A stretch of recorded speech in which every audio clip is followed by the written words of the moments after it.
New Euphoria Elixirs, Calvin Klein.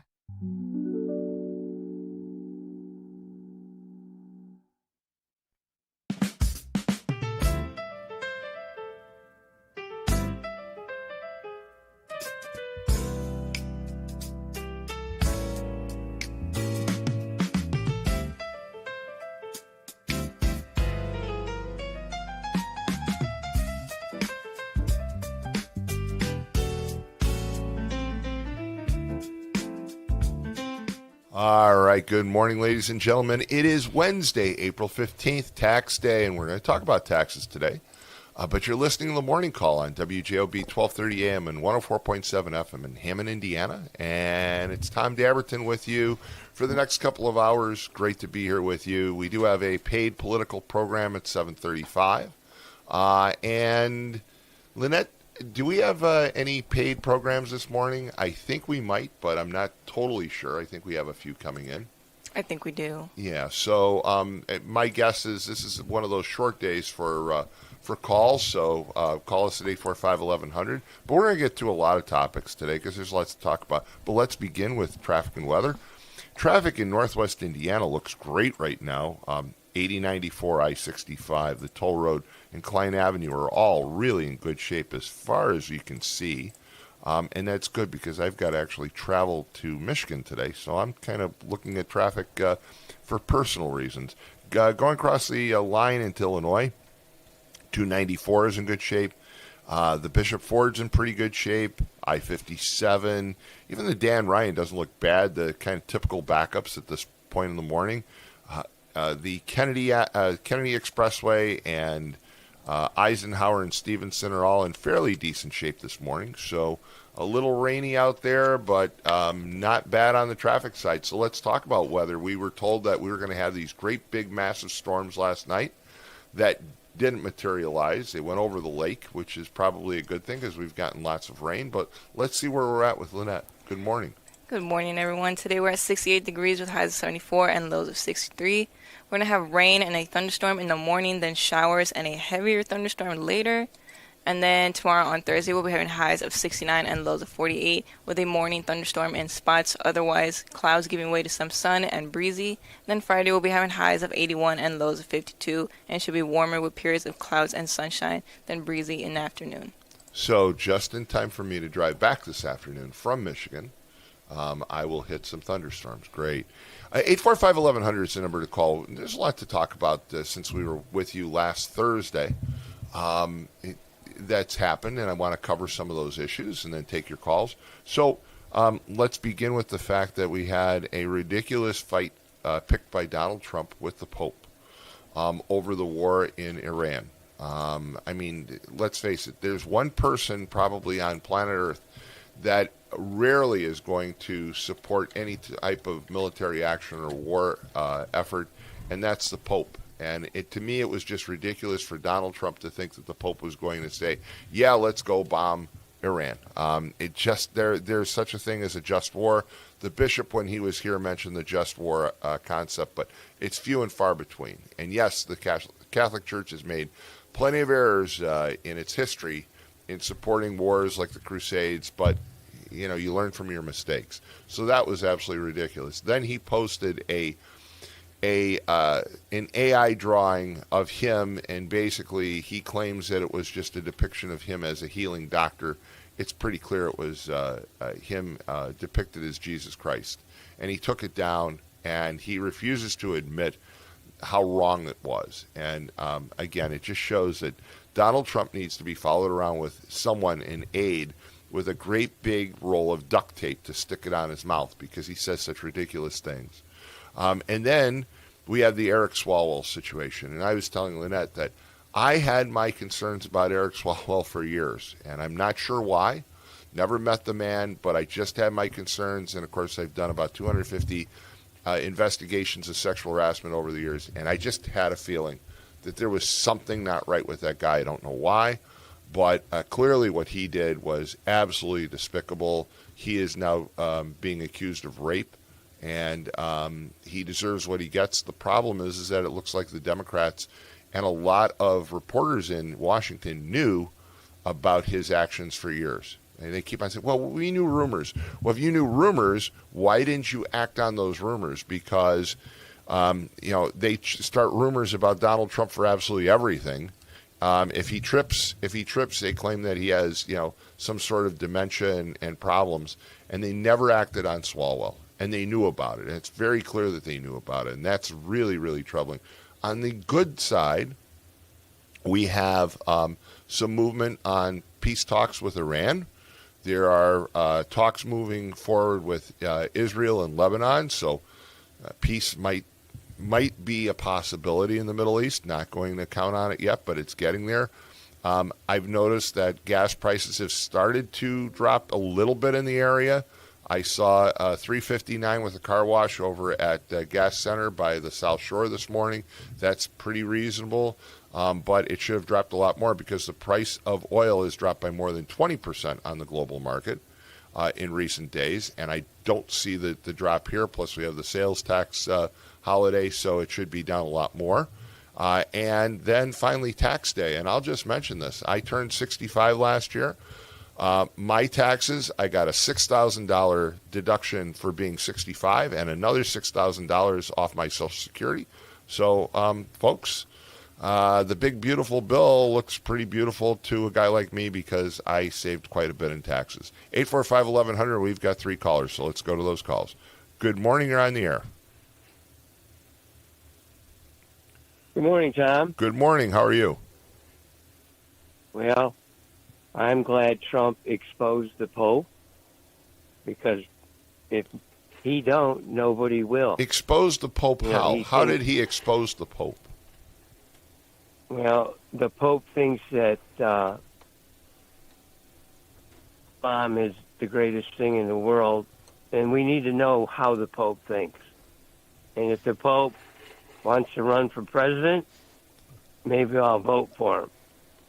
And you know what? That Mimi that... But hold on a second. Hold on a second, MX. The Pope... First of all, the Pope should be a man of peace, right? The Pope shouldn't be out there saying, let's wage war somewhere.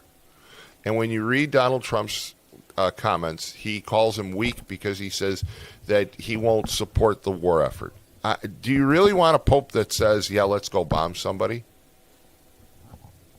Well, yeah, like Jimmy Hoffa says, there's a time to talk and there's a time not to.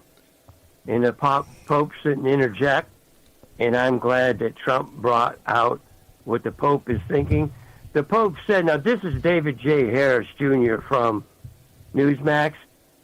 He cut a little clip of the Pope. We should perhaps be a little less fearful of Islam, the Pope says. So it's good that Trump is exposing him. Otherwise, we would never know. So let's go to this Mimi. Okay, but let me just point something out. Hold on, let me point something out. Pope John Paul II, okay, which most people revere as one of the greatest popes in modern history. He helped take down communism. Do you know that Pope John Paul II said the same thing about Islam? The very same thing. And yet people revere him. Here's another thing that the Pope Leo said. Christians and Muslims can live together and be friends. Now, That's a little far-fetched. But let's go to this, you know what? I'm glad he's exposing the Pope. I really mean that because I want to see how the Pope thinks, and it's a good thing. You know what? If he wants to be president, run for president. You never see the Pope isn't Trump running for president. the Pope isn't running for president, but the Pope, again. Well, maybe he should. Well, maybe he why? should. Why would you do that? Okay. Because anyway, he. Okay, let's go on to the next one. I beat you on that one because I'm older than you. Now listen to this, and we're friends, and it don't really matter, and it ain't Thanksgiving dinner. Let's go to that Mimi. Now let's say we didn't have Donald Trump.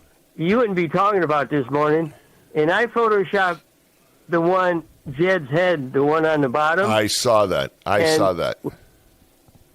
See how it does other things where Newsom put his head on Jed and Pelosi was there and all that. So Trump is making it a lot easier on us photoshoppers. But let's go to the big thing now. Let's go to the big thing. Okay. Let's talk local.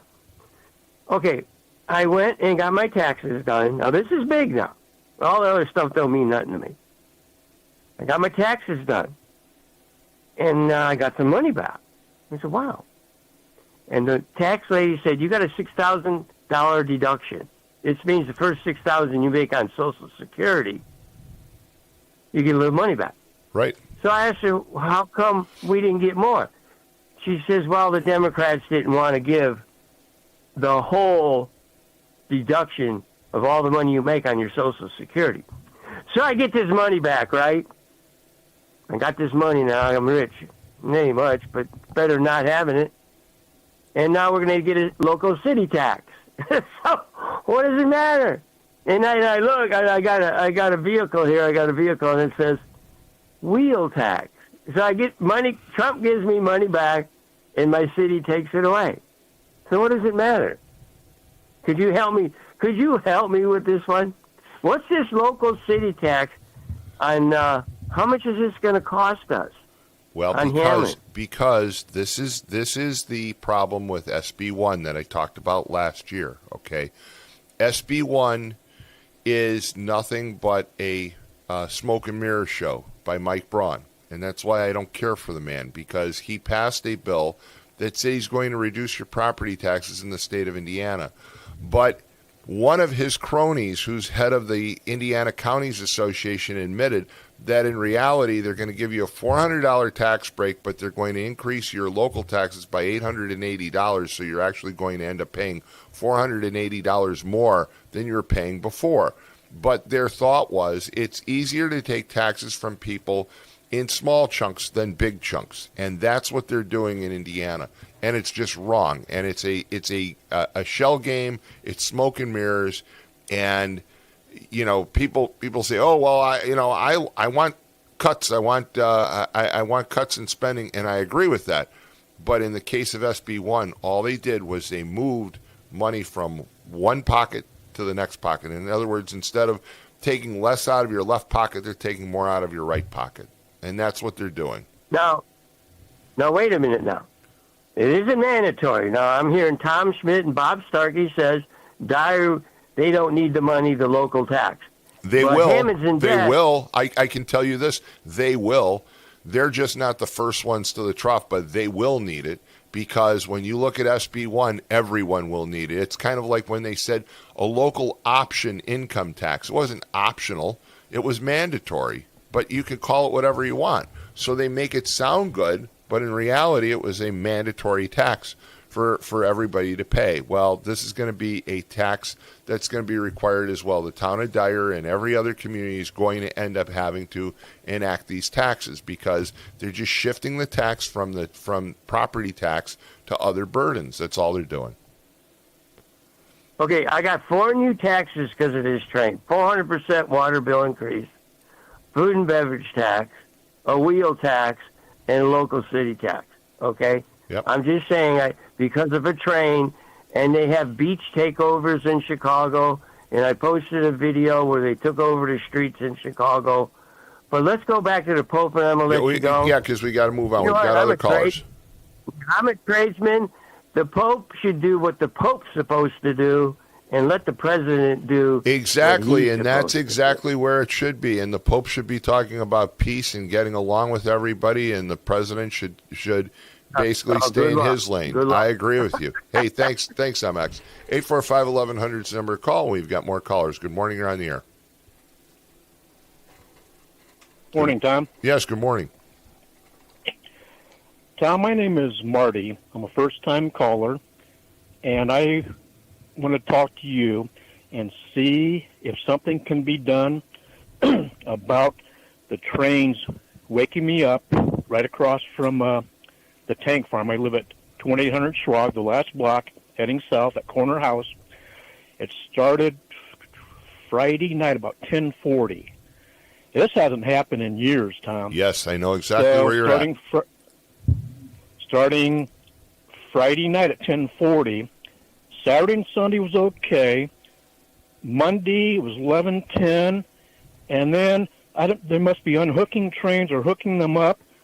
And this is a quiet neighborhood. I've lived here 13 years coming September, Tom. But then this is the real clincher. Now, last night, 3 different times. It started 11:40, Tom, 11:40. And then the last one, there was something in between there. 2:37 in the morning. I'm in that REM sleep, Tom.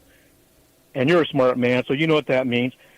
2:37 in the morning, and this is such a quiet neighborhood to be repetitious. And then I got 3 blasts from the train. I want to talk to you. You've lived here. I've only lived here in 15 years. I moved here from Fort Wayne to work at BP. I'm a retired union labor, Local 41 now. And this is getting out of control, Tom, because if I'm getting awakened, there's a lot of kids that live on this block, too.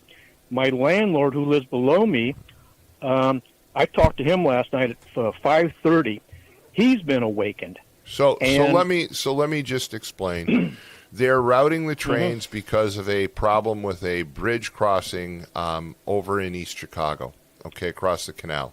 Okay. And they claim it's a temporary situation. But I agree with you.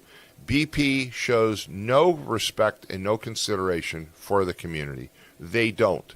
Okay, they can feed you all the BS that they want about how they give. They don't give a lot of money to organizations. They don't give to the community, and they could care less. They sprung this on the city of Whiting and the city of Hammond with little notice and said, oh, we're going to have to reroute these trains. The fact is that they're using tracks that largely haven't been used in years. In fact, I think if I'm correct, the crossing at 129th doesn't even have signals. And so they're having to basically sound their horns to basically make those crossings. And I think it's totally wrong, and I totally agree with you. But the blame is on BP. There's no consideration. You didn't get a letter from them saying, gee, hey, we're really sorry, and this is going to be temporary, and here's how long it's going to last. All BP has said it's temporary until further notice. Well, I would like to know how soon is this going to go away? And I agree with you. It's very annoying. And you're not the only person, by the way, who has mentioned to me about how bad this is. And it's only been a couple of days, like you said, since last week. But it's very annoying. They're blocking. They're also blocking intersections, and they show no regard for the community. And it's just totally wrong. Wow. I totally agree with you. Tom, when did that happen? A barge hit the drawbridge. Is that what happened down the street? That's what I understand. I saw that. I saw that on the Times website that a barge hit a drawbridge, and so it's disabled the drawbridge. And until further notice, they've got to route it. And look, you and I both understand. I mean, it's just kind of like a street closure due to an accident or a fire. Okay, and it's an inconvenience. And you have to go around, but you're not talking about a couple of days. You're talking probably months. And I think that they have a responsibility to tell you as a inconvenienced resident how long this is going to last and what they're going to do. And it would be nice, wouldn't it, if BP said, hey, by the way, you're being inconvenienced in here. We're going to give you some free gas cards, or we're going to do something for you. Give you a free car wash, something. But They won't do anything like that. They never do. They never do. They waste their money on these self promoting community service ads to tell you how much they've done, and then when you look at the people that are on those ads, you've never seen them before. They had one that was on social media where they were basically interviewing a banker, except she didn't live anywhere near here. And the bank that they were interviewing her from was from like Southampton or Munster. And what a great partner they are to the community. That's because they can't find people locally to say that. That's why. Well, let me throw this out at you. Yesterday in the daytime, I just mentioned to you, I'm retired, so I stay home a lot.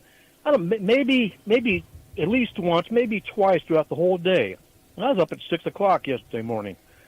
So then, when I was talking to my landlord at 5:30, from 5:30 until 11:40, there was no noise until then. Why can't they do that in the daytime? I know that you don't have a crystal ball, but do that work in the daytime. Because once again, they don't care. They don't care. You're right. They can certainly route those trains so it's only a daytime disturbance. They can be more considerate. Again, they should have had somebody go door to door or mailed it out to people. They didn't do anything. They just said, we have to do this, and they played the victim. Well, we didn't break the bridge. Well, you didn't break the bridge, but you're inconveniencing a lot of people because of that reroute of the train.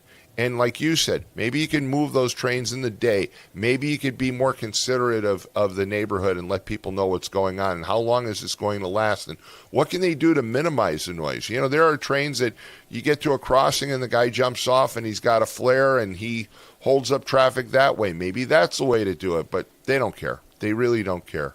Hey, thank you so much for the call. I'm glad that you called. Have a good day. Can I say yes, one more thing? Yes, go ahead. Yes. Okay, yeah. East Chicago, it's heading south from my apartment. You know where I live. Well, last night, there was like 60 or 70 cars. They're heading north.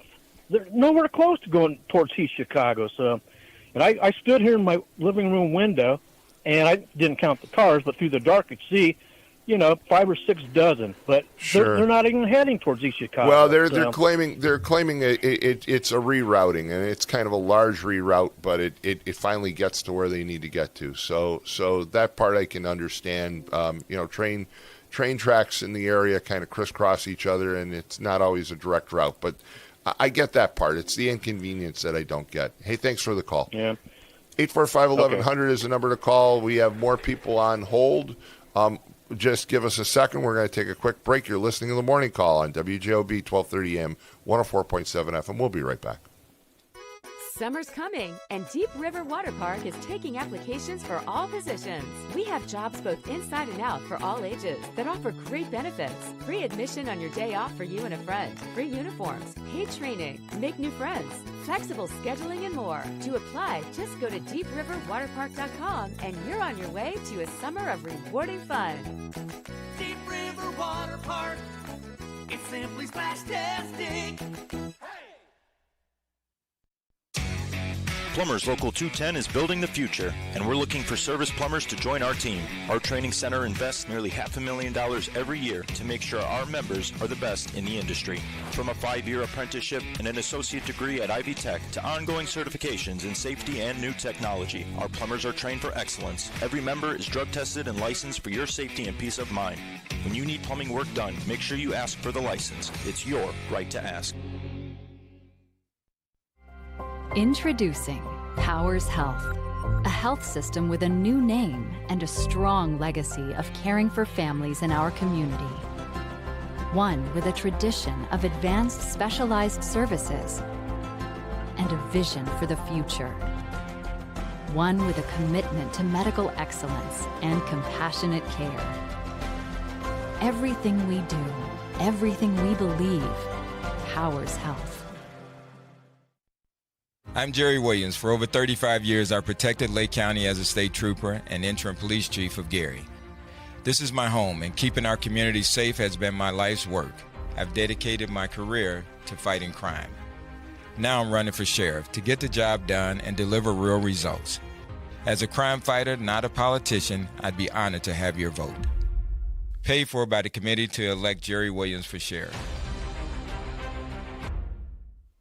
All right, we're back, and we're going to go right to the calls because we've got people waiting. Good morning. You're on the air. Good morning. Good morning, Tom. Good morning. Tom, let me just say that I appreciate your comments a lot of times.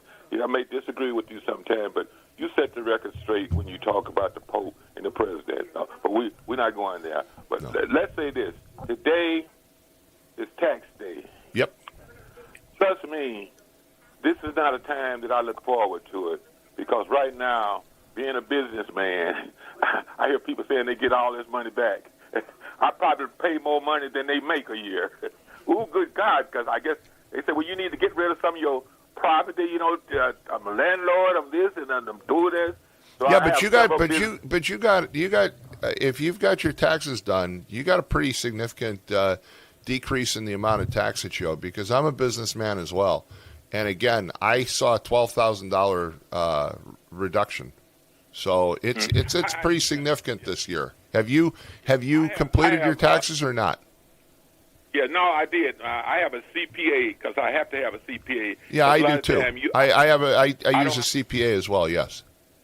Yeah, I don't have a regular going to H&R Block or some of those people because they don't know. They just was trained and they don't know sometimes deductions. No, And I use a professional accountant myself, but he pointed out I saw a significant difference between what I paid last year and what I paid this year, and he's absolutely right. I didn't have to write the big check that I usually have to write. Well, let's say I'm not getting anything. I got to pay something, but I don't mind paying. Because Well, that's you're what gonna. you're supposed I had to pay as well, but my point is compared to last year, what were your what you paid last year versus what you paid this year is probably pretty significantly lower. But now is it or not, Ron? I mean, it is lower than it was last year, correct? I'm agreeing with you. I agree. Yeah. Okay. Let me just say. So no. Wait a minute. Here's my point.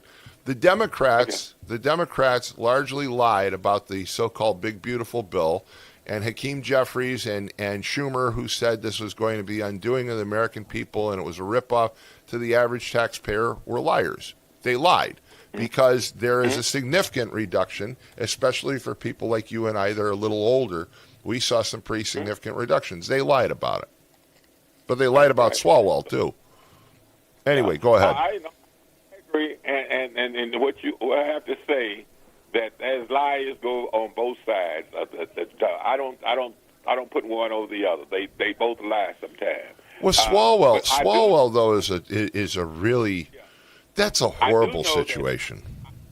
I do know that running for president, Donald Trump has been asked his tax return. He said, "I'm being audited right now." I don't know. He's been saying that for several years. He's okay, but Ron, you run for office. You've run for office. Your tax returns aren't public, and I don't really see why a candidate for president has to release their taxes. To me, that's incorrect, and he does have a lot of holdings. But Tom. But when he's saying, well, I'm going to release them, because a lot of times they say, well, can the presidential candidates do that? And they agree. He always say, I'm on an audit.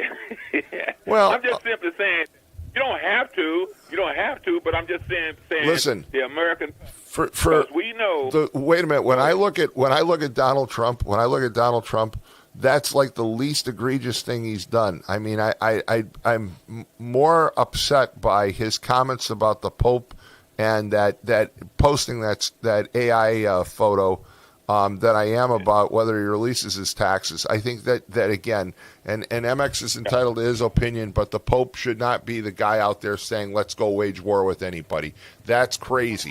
That's just crazy. That is so ungodly that I don't know what. I mean, where will he go to? I think he is unhinged. He believes that because we don't know where he's going to stay, and I can understand why he say the things he say. The man don't get any sleep, man. I don't think he's unhinged. I just think he's unfiltered. I think that's the problem. Yeah. You know, I mean, think about it, Ron. If he didn't say half the stuff that he says, most people would probably like him a lot more, but it's the stuff that he says sometimes. And I get it. Look, I do get the fact that he came out a little unhinged and that his statements is what brought Iran to the table. I get that, okay? And so for him to drop an F-bomb now and then and say, I'm going to bomb you to smithereens or whatever, destroy your civilization, I get it now. That was supposedly the comment, and it's been confirmed by other sources that was the comment that got the Iranians' attention. So I get that part, but at the same time, it's the stupid stuff that he says that just turns off so many people. And once again, we're saving money on our taxes. It looks like there's a chance for peace in the Middle East. He's doing some good things, but everybody gets tied up instead on the dumb stuff that he says, and that's too bad. But again, what the Pope, I'm glad the Pope came forward with that situation with right now, that we don't need to be out talking about we're going to kill her, we're going to wipe everybody away. That's ungodly. That is ungodly. And that's what the Pope should say, okay? That's what you expect the Pope to say. And so people who say, the Pope should support, the effort to go after Iran because the beliefs in Islam, don't coincide with Christianity and the Catholic Church. Well, all I can say is that, Pope John Paul II also said the exact same thing. You can look it up and find it. He said it many times. So, I just think that people have to realize the Pope is the Pope, and the Pope isn't going to be out there saying, let's go have a war, okay? Because the ones that said that were during the Crusades, and look where that got us. I think the Pope held that as long as he could, because Donald Trump, I keep saying, when is the Pope going to say something? I knew he was going to say something. I said, when is he going to say something? And he didn't go after Trump like that. He just said that, hey, look, this is what he's doing. It's not the right thing to do. It's not godly. Well, for what it's worth, the book that I just finished, The Brink, that Mon Hanley and I've talked about before, we all have this idea that Pope John Paul II was a crusader against communism. He was a crusader for Christianity, but he didn't take on the Soviets quite to the extent that everybody thought, and some of his actions weren't even deliberate. Confidentially, back channels, he was telling Ronald Reagan to ease off on the Soviets. He was not looking to take them out and cause them to crumble. Much to the chagrin of Ronald Reagan, Pope John Paul II wasn't a willful partner in that whole takedown of the Soviet Union until basically about 1987. So the Pope initially was saying, "Hey, let's cool it. Let's back off. Let's not put too much pressure on them." So people, again, I like the fact is when I call, and I'm going to end up very shortly because I know you got a lot of callers. Yes, we do. I just think that I appreciate the radio stations, all of them. Pretty much, you're just trying to say, I understand that it ought not to be me fighting against MX fighting. We need to live together in peace and working together. We might disagree. We might agree with something. We'll disagree with something. That's the American way, right? And the Pope should be one of those people saying that you should all live together in peace and harmony, right? I mean. Absolutely. So like I say, I just had a good past weekend here, and I think you know where I'm going with that one. We had over 2,000 people came to the West Side School in terms with Michael Jackson, the best entertainer, most famous entertainer in the world, in my opinion. Now, this is my opinion. And Ron, I used to like Michael Jackson a lot more before I read about some of the things that he did. I know. And so you're not going to get me to commit that Michael Jackson was a great guy, because what he did to is pretty bad stuff. So.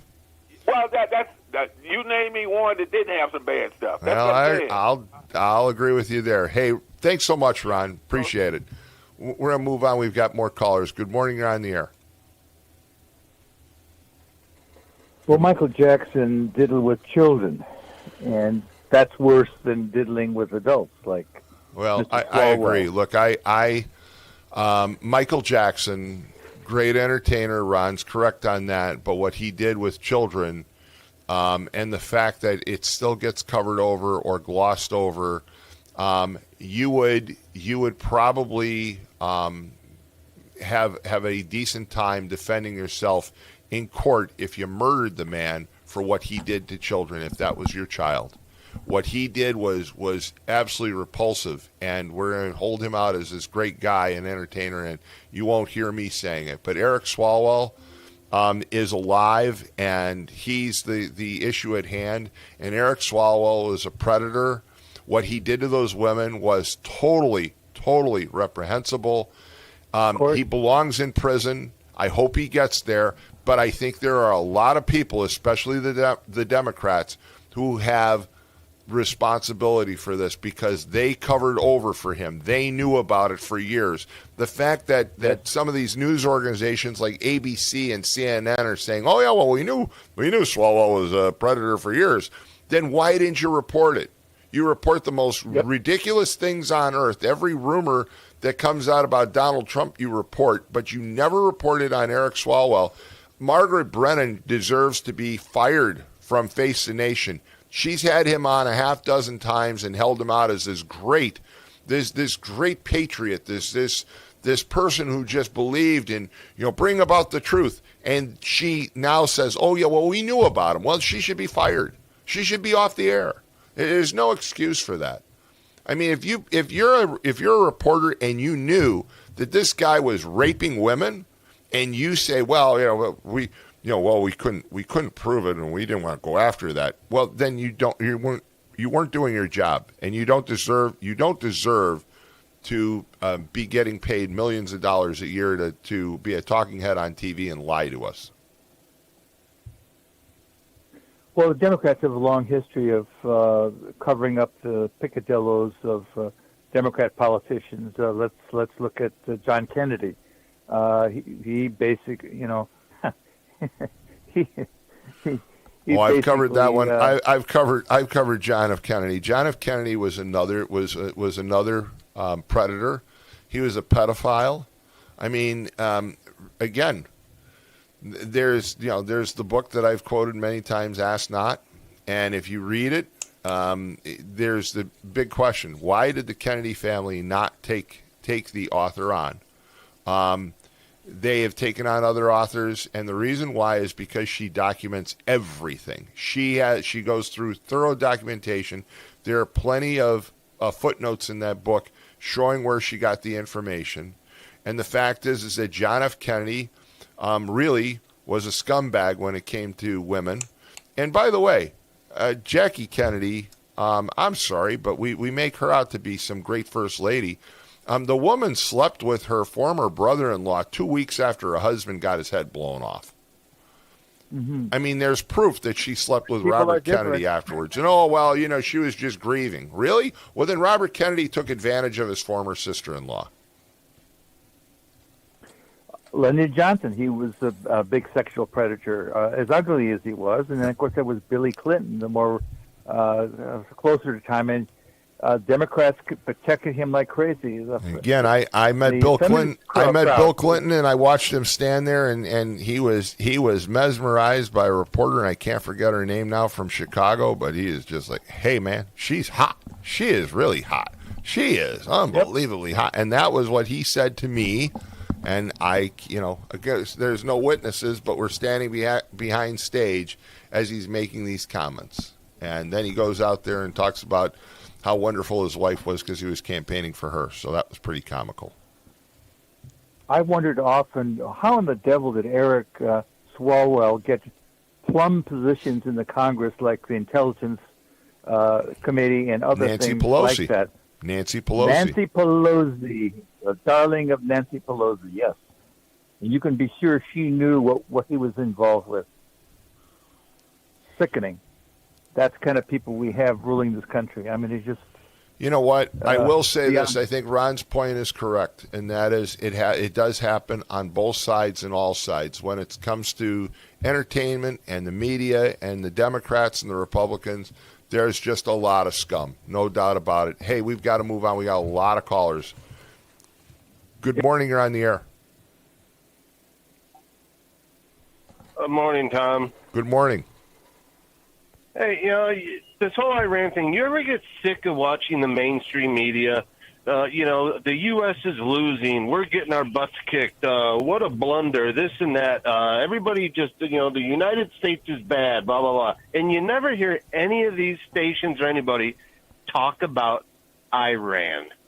And how agree. they throw people off buildings, murder their own citizens, sell little girls off to marriage. You never hear anybody talk about Iran, and it's just you just don't want to turn anything on anymore. They're just ignorant and it's terrible. I totally agree with your point. Look, the news media has become so biased, and here they you're absolutely right. They won't take on Iran for what it is, and to claim that we're losing, we're not losing. Okay, there's no question we're winning. No question militarily. There's no question about it. Look at the General Secretary of NATO who came out and said what we did, basically has been a huge military success to the chagrin of that idiot on NBC. CNN, I'm sorry. It was Tapper from CNN. So, we're winning that one, but at the same time, what bothers me is that the news media they lie, they have their own agenda, and then they cover up the story on Eric Swalwell. They all said, oh, well, we knew all about it. Well, you knew about it, so you did nothing to prevent him from basically raping another woman. That's what you basically, if you're the news media and you say, well, we knew about it, but we didn't say anything, then you helped cause the rape of some of those women because you did nothing to prevent it. And if anybody was paying attention, they've known about it for years. That Absolutely. Guy's been talked about doing this, But anyway, I just get sick of hearing how bad the United States is, and nobody ever talks about Iran, how they treat their people, how they treat women. I'd like to hear some of the women speak up. Well, you wouldn't hear a woman. Go to Iran. Yeah, you wouldn't hear a woman in Iran speak up because if they did, they just instantly get executed. That's all that happens. Boom, you're gone. So you're absolutely right. That's it. Yep. Boom. Hey, thanks so much for the call. Have a good one. 845-1100. We've got more callers. Good morning. You're on the air. Hey, good morning. How are you? I'm doing well. How are you? I'm good. Hey, I got a question, and I'm just curious. This Strait of Hormuz that we're performing this blockade in. Mm-hmm. My question is, I truly believe that the U.S. military might is pretty much doing whatever they want in the region. You know what I mean? But my question is, how many days? We're probably 40 days into this. I guess I'll call it a bombing campaign. Why is there so much trouble allowing ships to go through if the bombing has been so successful? So, for instance, the problem. So I can answer that. I can answer that. The problem is that first of all, the owners of these tankers, these oil tankers, those are billion dollar ships. They don't want to lose one. And the problem is that Iran has perfected attacks from the standpoint of using a small drone to drop an explosive on the deck of one of those tankers. And those tankers, of course, are not have no defense. And it's full of oil. You drop fuel and you drop a bomb on it, it's going to cause the whole thing to explode. And so that's the big problem. Now, what was happening was Iran was trying to basically, they said they were enacting tolls, but it was basically ransom to get the tankers through. So the United States just took up position just down the strait and said, okay, now we're going to control the strait. Nobody gets in and gets out unless you go through us. And if you're getting Iranian oil, you're not coming through. And the one thing that the Iranians understand is if they have no money, they can't promote terrorism. They can't promote their crazy a form of government. And that's where we're hurting them right now. And all of a sudden they want back at the bargaining table because they're getting hurt financially. So essentially, these the reason that it's so hard to control is because it's such a it's kind of like dropping a bomb on a needlehead, essentially. You know, there's so many of them, so vast, it's almost impossible to stop, basically. That's the problem. I mean, if you've seen somebody out flying a drone, I mean, a drone is, you can buy them just about anywhere, and right. and you strap an explosive. I mean, you don't need to carry a 500-pound bomb on these things. You can carry a couple pounds of explosives, and if you drop it on a tanker, which is filled with fuel, it's going to explode, and that's what's basically going on, and that's the big problem. However, what I find interesting is almost half of all the oil now that was flowing through the Strait of Hormuz is now flowing through the Red Sea because Saudi Arabia opened up its pipeline, which they now can pump the oil to the Red Sea, and Iraq has opened up a pipeline that goes all the way to Turkey and basically allows oil to flow to the Mediterranean. So half of all the oil, 10% of the world's oil supply is basically now being rerouted through those two areas. So that means that the price of oil should drop. Plus, it came out yesterday that the United States actually has a surplus in storage of oil. That's why there's 120 tankers headed to the United States from all over the world to buy our oil, because we have a surplus right now, literally sitting in storage tanks. So if there's a surplus on oil, the price of oil and the price of gasoline should drop even farther than it has. By the way, the price of oil has dropped more than 20% in the past 2 weeks. You haven't seen a 20% decrease at the pump, though. So to me, they're gouging us, and companies like BP Oil, who I've already launched a tirade over this morning because of what they're doing with their trains and their disruption of the community. They're basically gouging us. There's no reason for oil prices and gas prices to be as high as they are right now. Well, they use any excuse in anything that happens. If the wind blows in the wrong direction, right, we got to raise the price of oil. And they raise it, and then when the price comes down, it's a very slow reduction, right? I mean, we think there might be a disruption, so we've got to raise the price to $100 a barrel, and then when they realize that the disruption is not there and the price of oil drops, it's like, well, it takes us a while before that gets back to the pump. Yeah, and it never gets back to the pump because they just gouge us. Hey, thanks so much for the call. Right. Appreciate it. 845-1100, got more callers. Good morning, you're on the air. Hey, don't forget, the great Mike Jackson did go to court on those kids things, and he was found not guilty. Just as a little reminder. Yeah, and a lot of what came out about Michael Jackson came out after he died. Several child actors and others came out after he died, so he never went to court on those charges. But go ahead. Okay, well. They had years and years, and those kids had parents. And he got paid, and they got paid off, and they got paid off big time. And they took the money. No, Mad Mac. They took the money. That's right. But that doesn't make it right. That still doesn't make it right. That doesn't make him to be a good man. And again, if you're going to argue, well, he didn't get convicted in court. Well, so the same thing about O.J. Simpson, and I don't think you're going to argue that O.J. Simpson was innocent. But go ahead. Well, he did. O.J. did get convicted in court. Reminder. Well, he got convicted. He got convicted in a civil. He got convicted in a civil case, and then he got convicted of criminal charges that had nothing to do with the murder of his ex-wife. But go ahead. So to quote the great Pope Leo on the 50,000 people who got slaughtered in Iran. Oh yeah, he didn't say anything. Oh, now let me check. To quote the great Pope Leo, when Iran made their threats and said, we will destroy and eliminate the state of Israel, the Pope said, oh, yeah, he said nothing again. Now, you're right.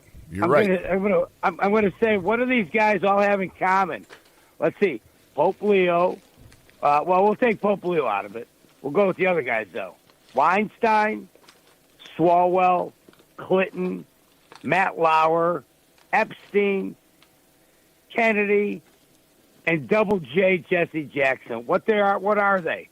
They all molested women, impregnated many of them, and they're all Democrats.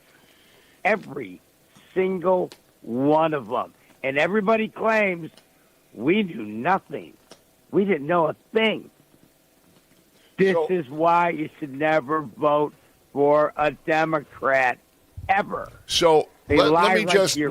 just respond. You're absolutely correct when you criticize the Pope for staying silent about the slaughter in Israel. He stayed silent about the slaughter of people in Iran. And you're right to criticize him that he only spoke up about the United States going after Iran. So you're absolutely right on that, okay? And I totally agree with you. That's where I lose some respect for the Pope, all right? I think Donald Trump attacking the Pope, saying, well, Donald Trump, that the Pope needs to be on the side of the United States in this war. I don't want a Pope to be out there saying, yeah, let's go to war, okay? I agree with you, though, that Then he shut didn't your do mouth, enough. Pope. He didn't do enough. Well, he should say that we should seek peace in the world. He should say that. But he should have also spoken up about those other things. That's where I agree with you. You're right on that one, Mad Mac. You're totally right. Hey, we got to go to a break. I would like to take a picture of the opening gate to the Vatican. It's a wall about 8 feet thick, 17 feet high. And you know how many illegal immigrants have got in there? 0. None. Yep, I agree. Open the gates, Pope. In fact, by the way, Vatican City says, well, they largely rely on the country of Italy to control immigration. Italy has one of the most tight borders of any country in Europe. They don't allow illegal immigrants whatsoever into their country, and no pope, not this one or any other, has ever criticized Italy for their staunch immigration policy. So you're right about that one, too. Hey, we got to go to a break. Good work. All right, 845-1100 is the number to call. We've got callers waiting, but let's take a quick break. We'll be right back. It's the Morning Call on WJOB. Life's biggest challenges don't come with a warning. When legal issues arise, whether it's a car accident, personal injury, criminal charge, or representing you before municipal boards, you need a trusted advocate on your side. At Westland & Bennett, we listen first because your story matters. We provide strategic, personalized legal solutions to protect your rights, your freedom, and your future. Peace of mind starts with a conversation. Call 219-440-7550 today for a free consultation. Ennigenberg Roofing offers roof replacements, repairs, and new construction. CertainTeed Shingle Master certified, our goal is to treat every customer and project with respect, courtesy, and honesty. Serving Northwest Indiana for over 63 years, contact us for a free roof replacement estimate at 219-365-8879. Mention this ad and receive a free upgrade to CertainTeed Pro Shingles. And Ennigenberg Roofing, 219-365-8879. State Senator Dan Darnell was supposed to be different. He promised to fight for Hoosier families and stand with President Trump. He failed. Darnell voted against President Trump's agenda in Washington. That hurt Hoosier families, and he voted to let a Chinese company buy Hoosier farmland, putting China before us. Dan Darnell, opposing Trump, voting like a liberal, letting us down.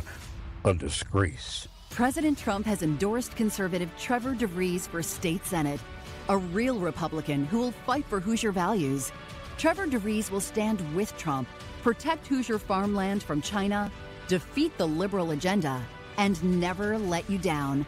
A true America First conservative. The right choice for Indiana. Endorsed by Trump, Trevor DeVries for state senate. Election day is May 5th. Paid for by American Leadership PAC.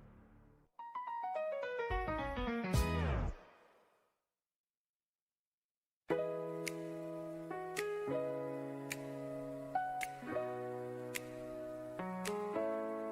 right, folks, we're back, and I better put in my earplugs or I won't hear you. But we are back, and we've got callers, so let's move back to the calls. Good morning. You're on the air. Hey, good morning. How are you? Fine. How are you? Good. Hey, I'm looking. Do you guys know who Amy Harris is? Who Amy Harris is? No, I might. The name sounds familiar, but go ahead. No, she pled guilty to stealing Ashley Biden's diary in Florida. Oh, yes. Now I know who that is. Yes, go ahead. Isn't that really wild? She pled guilty to stealing Ashley Biden's diary, and Ashley Biden. I'm sure your audience doesn't know this story because the mainstream media, like CNN and all those liberal media outlets, they never really reported this. But Ashley Biden was staying at a residence in Florida, and she left her diary behind. And these two, maybe not really good people, they took her diary and they tried to sell it to Project Veritas. And the things in her diary were really disturbing. Ashley Biden talked about nude showers with her father, Joe Biden, in her youth. She talked about being molested in her youth. She talked about being sexualized in her youth by Joe Biden. Yeah, no, you're right. But, I've read the account of the diary, and it's pretty disturbing. You're absolutely right. But here's what's bizarre: the person that stole the diary, they pled guilty. But what did they plead guilty to? I mean, if it's not real, why would they plead guilty to anything? Because Ashley Biden is on tape, on audio tape, pleading to get the diary back from them. But why would she want that diary back from them? Right. She claimed that it wasn't her diary. She, on the one hand, so your point is, on the one hand, she claimed that it wasn't her diary, okay, that the stories are all made up. And on the other hand, the person that stole the diary that wasn't really her diary pleads guilty and is convicted of a crime. And your point is, how could it be a crime if that wasn't her diary, right? Wow, right. Why would this person be sentenced? It doesn't make sense. Here's why it makes sense. Because whatever you think, first of all, my name is Charlie. I'm online. I call in different shows. I like your show, but no one ever talks about this. Why was this person sentenced? Joe Biden is a monster, but nobody talks about that. You can see so many there's so many pictures of Joe Biden, touching kids casually, kissing kids, putting his arms around kids. I'm a male over 40 years of age. I would never in a billion years touch a child. I would never put my arm around a little boy or a little girl. I would never caress a little boy or a little girl. I would never kiss. I would never cuddle them. Do you guys realize how many photos of this pedophile monster are out there of him touching kids? You know what I'm talking about, right? How about all the ones of him sniffing women's hair, okay? Sniffing a woman's hair? It's bizarre. It's totally bizarre. Nobody talks about that. No one talks about it. Nobody talks about that. Because once again, it shows how the news media is in bed with politicians, okay? They basically decide what politicians they're going to go after and which ones they're not going to go after. And again, I can't completely blame the Democrats like Mad Mac likes to, because I think the Republicans have had their hand in it too. I think guys like Mitch McConnell and some of those old-time Republicans were part of the same cabal that basically said, we're going to choose who we go after and everybody else gets a pass. And you look at what Eric Swalwell, for example, was allowed to do, and they knew about it, and now they're like, oh, yeah, well, we knew about it, but we didn't do anything. And you mentioned Joe Biden, and it's pretty obvious. And when you read the fictitious diary of his daughter, or you read his son, remember, don't forget, his son's laptop that was a Soviet plant or a Russian plant that ended up being his laptop. You read all that stuff, and the kids basically paint their old man as a real creeper. And nobody wants to talk about that. Oh, Joe Biden. Oh, yeah, Joe Biden. He tried his best. No, he was a creep. You're right. It's funny. They don't talk about this, but I know that, I don't know what the record was, but I know in text messages, Hunter Biden referred to his father, Joe Biden, as Pedo Pete. He had a little nickname for him. Yep. What son What son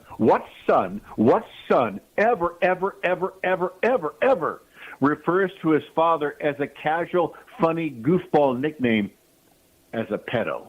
I agree with you. I don't get it. agree. There's so much. I just don't.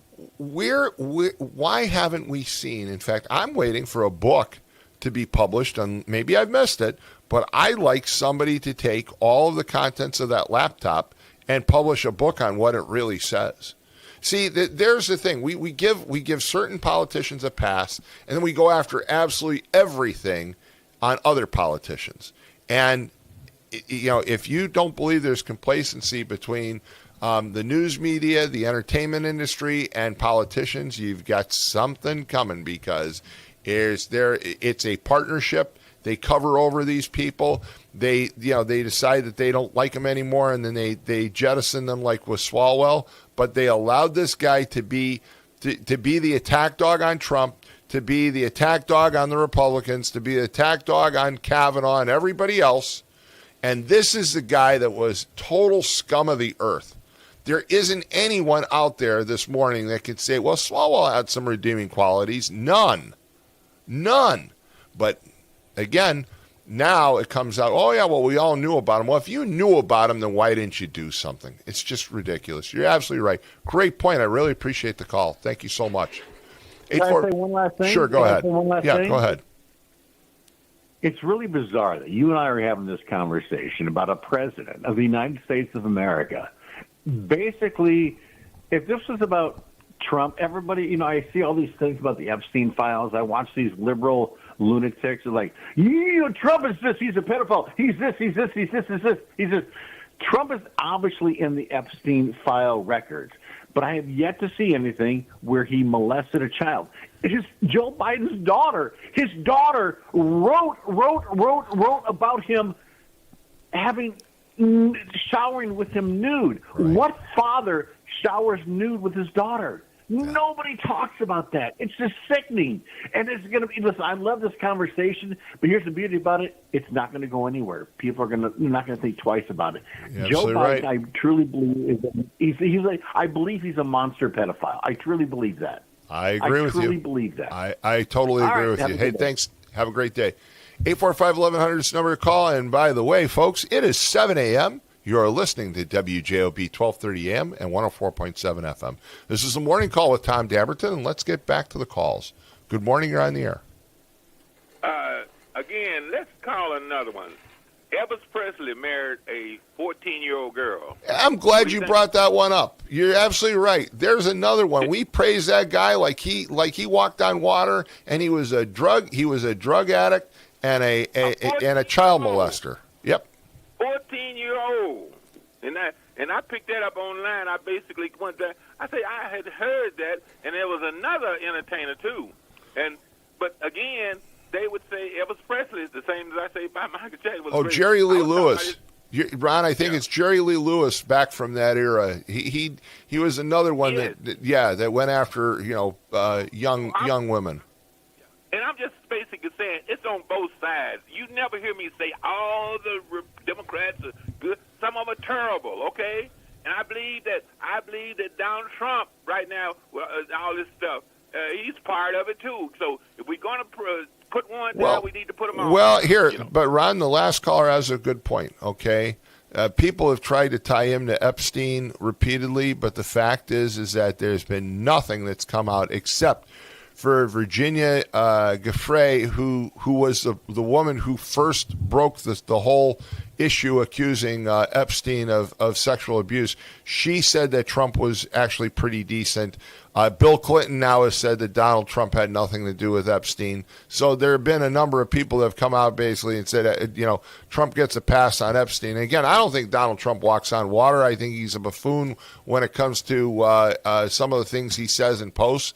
But I think that when it comes to Epstein, there's nothing there on Donald Trump, but there sure is a whole lot on other people. Look at Thomas Pritzker, the brother of the governor of Illinois. This is a guy that clearly he should be at the top of the list because he admits that he had sexual relations with underage girls on Epstein's Island. He admits to it, and nobody wants to take that one on because, you're just attacking a Democratic governor. I was told that by the current chairman of the Democratic Party in Lake County, who put that on Facebook when I brought up Thomas Pritzker last year. When I brought it up, and Michelle Quinn, who sits on these airwaves, said, well, but, what's the point of it?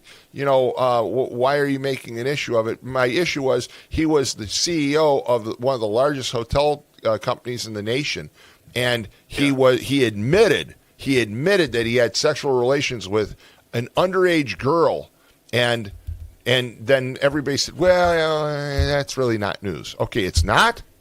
Sure it is. Okay. Tom, let me say it clear. What if you do you have a daughter? Yes, I do. Okay, it would be terrible for you to say if this was not my daughter, I would go with her. That's what Donald Trump said of his daughter.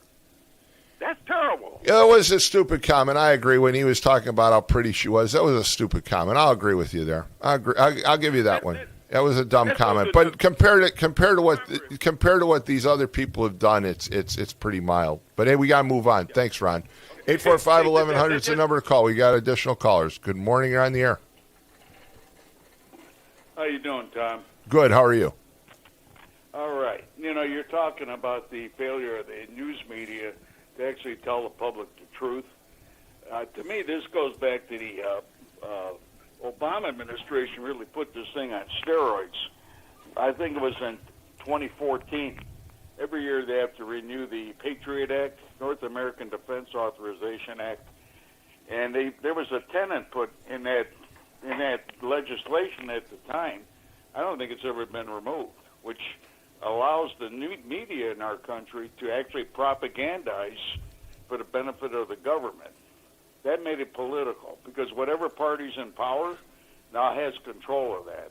So that to me, that's when it was a quantum leap in lying to the American public. Yeah, to a point, but I've got to disagree with you to a point as well. So I agree to a point, but I disagree, and here's why. When I look at how the news media covered over all the scandals of the Kennedy family, and that was in the early 1960s, and they covered it over. To me, that's where it really starts. I mean, I know that, look, we covered some things over with FDR during World War II. We covered some things over with Wilson during World War I. But it really gets to a fever pitch during the Kennedy administration because the guy, what he did, I mean, is just, it's insane when you read what he actually did. And, Diane... oh my gosh, what's her name? Used to be on ABC. She tried to expose him as well. She did an expose with an interview with one of the interns that he basically forced himself on. And people have ignored that for years. People have ignored it, and that's where it really started to unfold. And Walt was right. It continued to Johnson, and there's just a whole litany of individuals that were real scumbags, and the news media was complacent. Well, yeah, right. I think he always did happen. Think of what you're referring to, like yellow journalism. I mean, as William Randolph Hearst said, "Give me my headlines, I'll give you your war," when the Maine blew up down in Havana.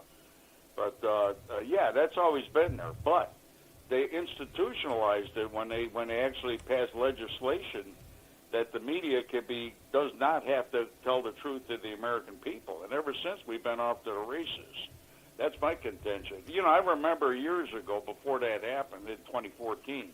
And I was saying Diane Sawyer, by the way. The name just came to me, Diane Sawyer. Go ahead.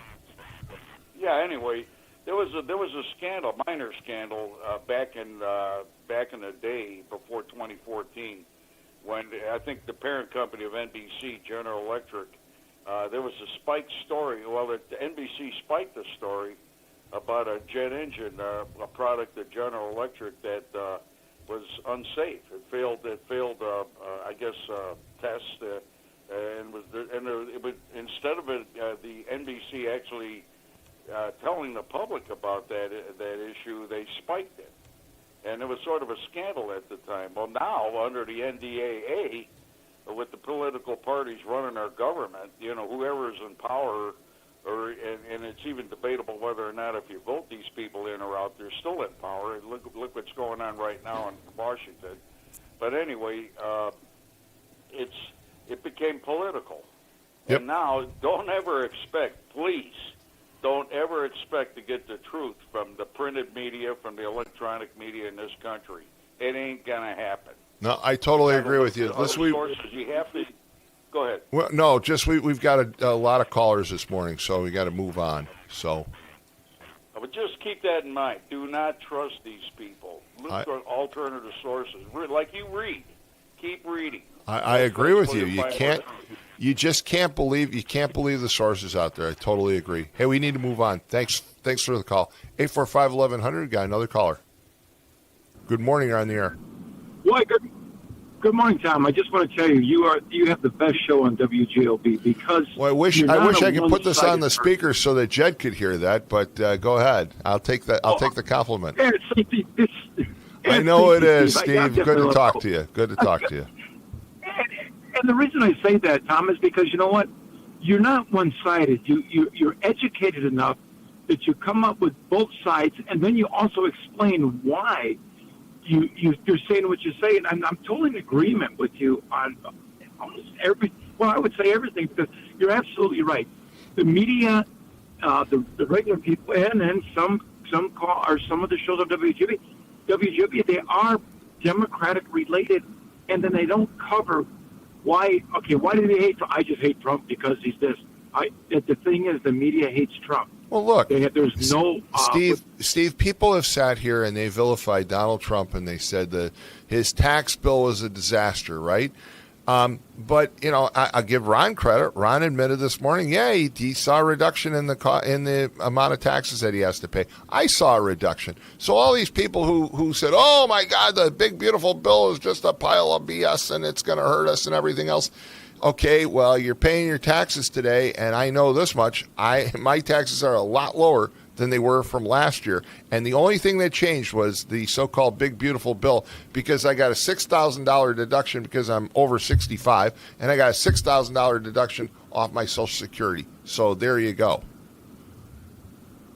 Oh, I'm in full agreement. It's amazing because everybody paints. And the other thing, if all these protests, he's a king. Okay, well, how about during the mid-election when Obama decided to drop out without having any kind of voting for the American people? They decide we're going to just throw Kamala Harris in. That's a king act right there. That's when you act like you're royalty. That was completely wrong. And, they don't want to bring that up. They don't want to talk about. All they want to say is Trump had sex with a 13-year-old girl, and there's no proof of it. None. And, Tom, I really enjoy your show. And you know what? I would like to see one of the local politicians do something instead of bad-mouthing Frank Revine bad-mouths Trump. But what has he done for the folks of Northwest Indiana with the NIPSCO tobacco? Well, I wish Frank would come on and explain where he's at on things. Again, I've invited him. I find it a little embarrassing, Steve. I think you do too, that he's not willing to come on with me. Why? He's afraid of me? Really? Yes, I think I have probably a little bit more education, but that doesn't make me smarter.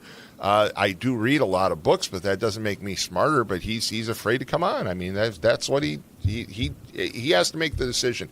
He acknowledged he got my text message. His director of communications also said they got the text message, so he's been invited. So if he wants to come on and talk. We'll talk just like you and I are talking. What I'm not going to do is screen calls and not allow callers to ask him questions, and that's where the problem has been. Because I said that over 2 years ago. If you come on, you got to take calls. And you're absolutely. And the thing is, Tom, is that I think what he's afraid of is that you know factual facts on both sides. You're educated enough to know that you speak from what you know. You speak from your heart. You're not speaking just to a certain group to try to get a vote from them. And you know what? You've faced a lot of backlashes because you stood your ground, and it's like, hey, there could be a Republican that's wrong, and you've had enough of the cojones to say you're wrong, and the same on the Democratic side. So You know, Steve, I know Tom Dabertin, and when Tom Dabertin speaks, I love it. Well, I appreciate it because I'll tell you what, I'm at the point in my life where I don't feel that I'm a Democrat or a Republican. I truly feel that I'm an independent. And I think you have to be this day and age because I think there's just too much. There's just too many games being played on both sides. I want to know who the candidate is. I want to know who the person is. And I'm going to vote for that person. And I'm not going to vote just because they have a D or an R behind them. Okay? I can't do that. I want to know where they stand on issues. That's what I want to know. And so, you know what? I had somebody recently said to me, hey, I thought you're a Democrat. And it was at the Lenten fish fry at St. John. At the very same event, an hour later, somebody says to me, hey, how come you're always bashing the Republicans on the radio? So, one person said, I thought you were a Democrat, but you're always bashing the Democrats. And then another person says you're always bashing the Republicans. And I walked out of there feeling pretty good, Steve, because I thought, wow, I'm doing a good thing. I'm staying middle of the road. Hey, thanks so much for the call. Always great to talk to you, my friend. 845-1100. We've got one more caller, and we're going to go to a break. Good morning. You're on the air. Good morning, Tom. It's Mark from Hammond. How are you? Good, Mark. How are you? Good, good. So, do we know who BP sells gas to? A, that's number one. And number two, if there is a list, maybe it's time to shop somewhere else. So here's the problem, Mark. It's a great question. BP Oil sells off the rack to just about everybody. So the fact is that they provide gasoline to most stations in about 7 to 9 states in the Midwest. There are a few stations that don't get their gas from them, but in most cases they're getting their it's a commodity. It's kind of like you buy power for your you buy electricity, but that electricity you buy it through you buy it for through NIPSCO, but NIPSCO didn't necessarily generate it, okay, because it all goes on the North American grid. And so BP's kind of the same way. They're producing a commodity that basically is being trucked out all over the Midwest. And I wish we could come up with a list. I will try and develop a list. I know there are some stations that don't get gas from BP. But, BP, again, it's a big employer. It's a big company. They've locked out their employees. They're not willing to sit down and talk to them. They're trying to get rid of a bunch of positions. And they brought in a bunch of scabs. You can see if you've watched lately, when you drive through Hammond, look at the number of license plates that you see from Texas all of a sudden. You know why those people from Texas are up here? They're working right now at the oil refinery as scab labor. And so they're all over the place, and BP really doesn't care a whole lot about what they do. So like Shell doesn't have their own refinery somewhere, maybe in Joliet, and Marathon, both those companies possibly coming out of BP? I think Marathon, you're right on. And who did you say was the other one? Shell, I'm not so sure. I've been told that a lot of the Shell stations get their gas through BP. But again, I can't say 100% for sure, but I know that there were a few people. In fact, Michelle Quinn had when they first went on strike. She said, well, let's not buy gas from BP. And a couple of people who worked for BP Oil pointed out all the different brands that are out there that get their fuels from BP Oil. So it's really tough. It's really tough to hit them that way. And then you had a second comment or second question. What was that? I'm sorry.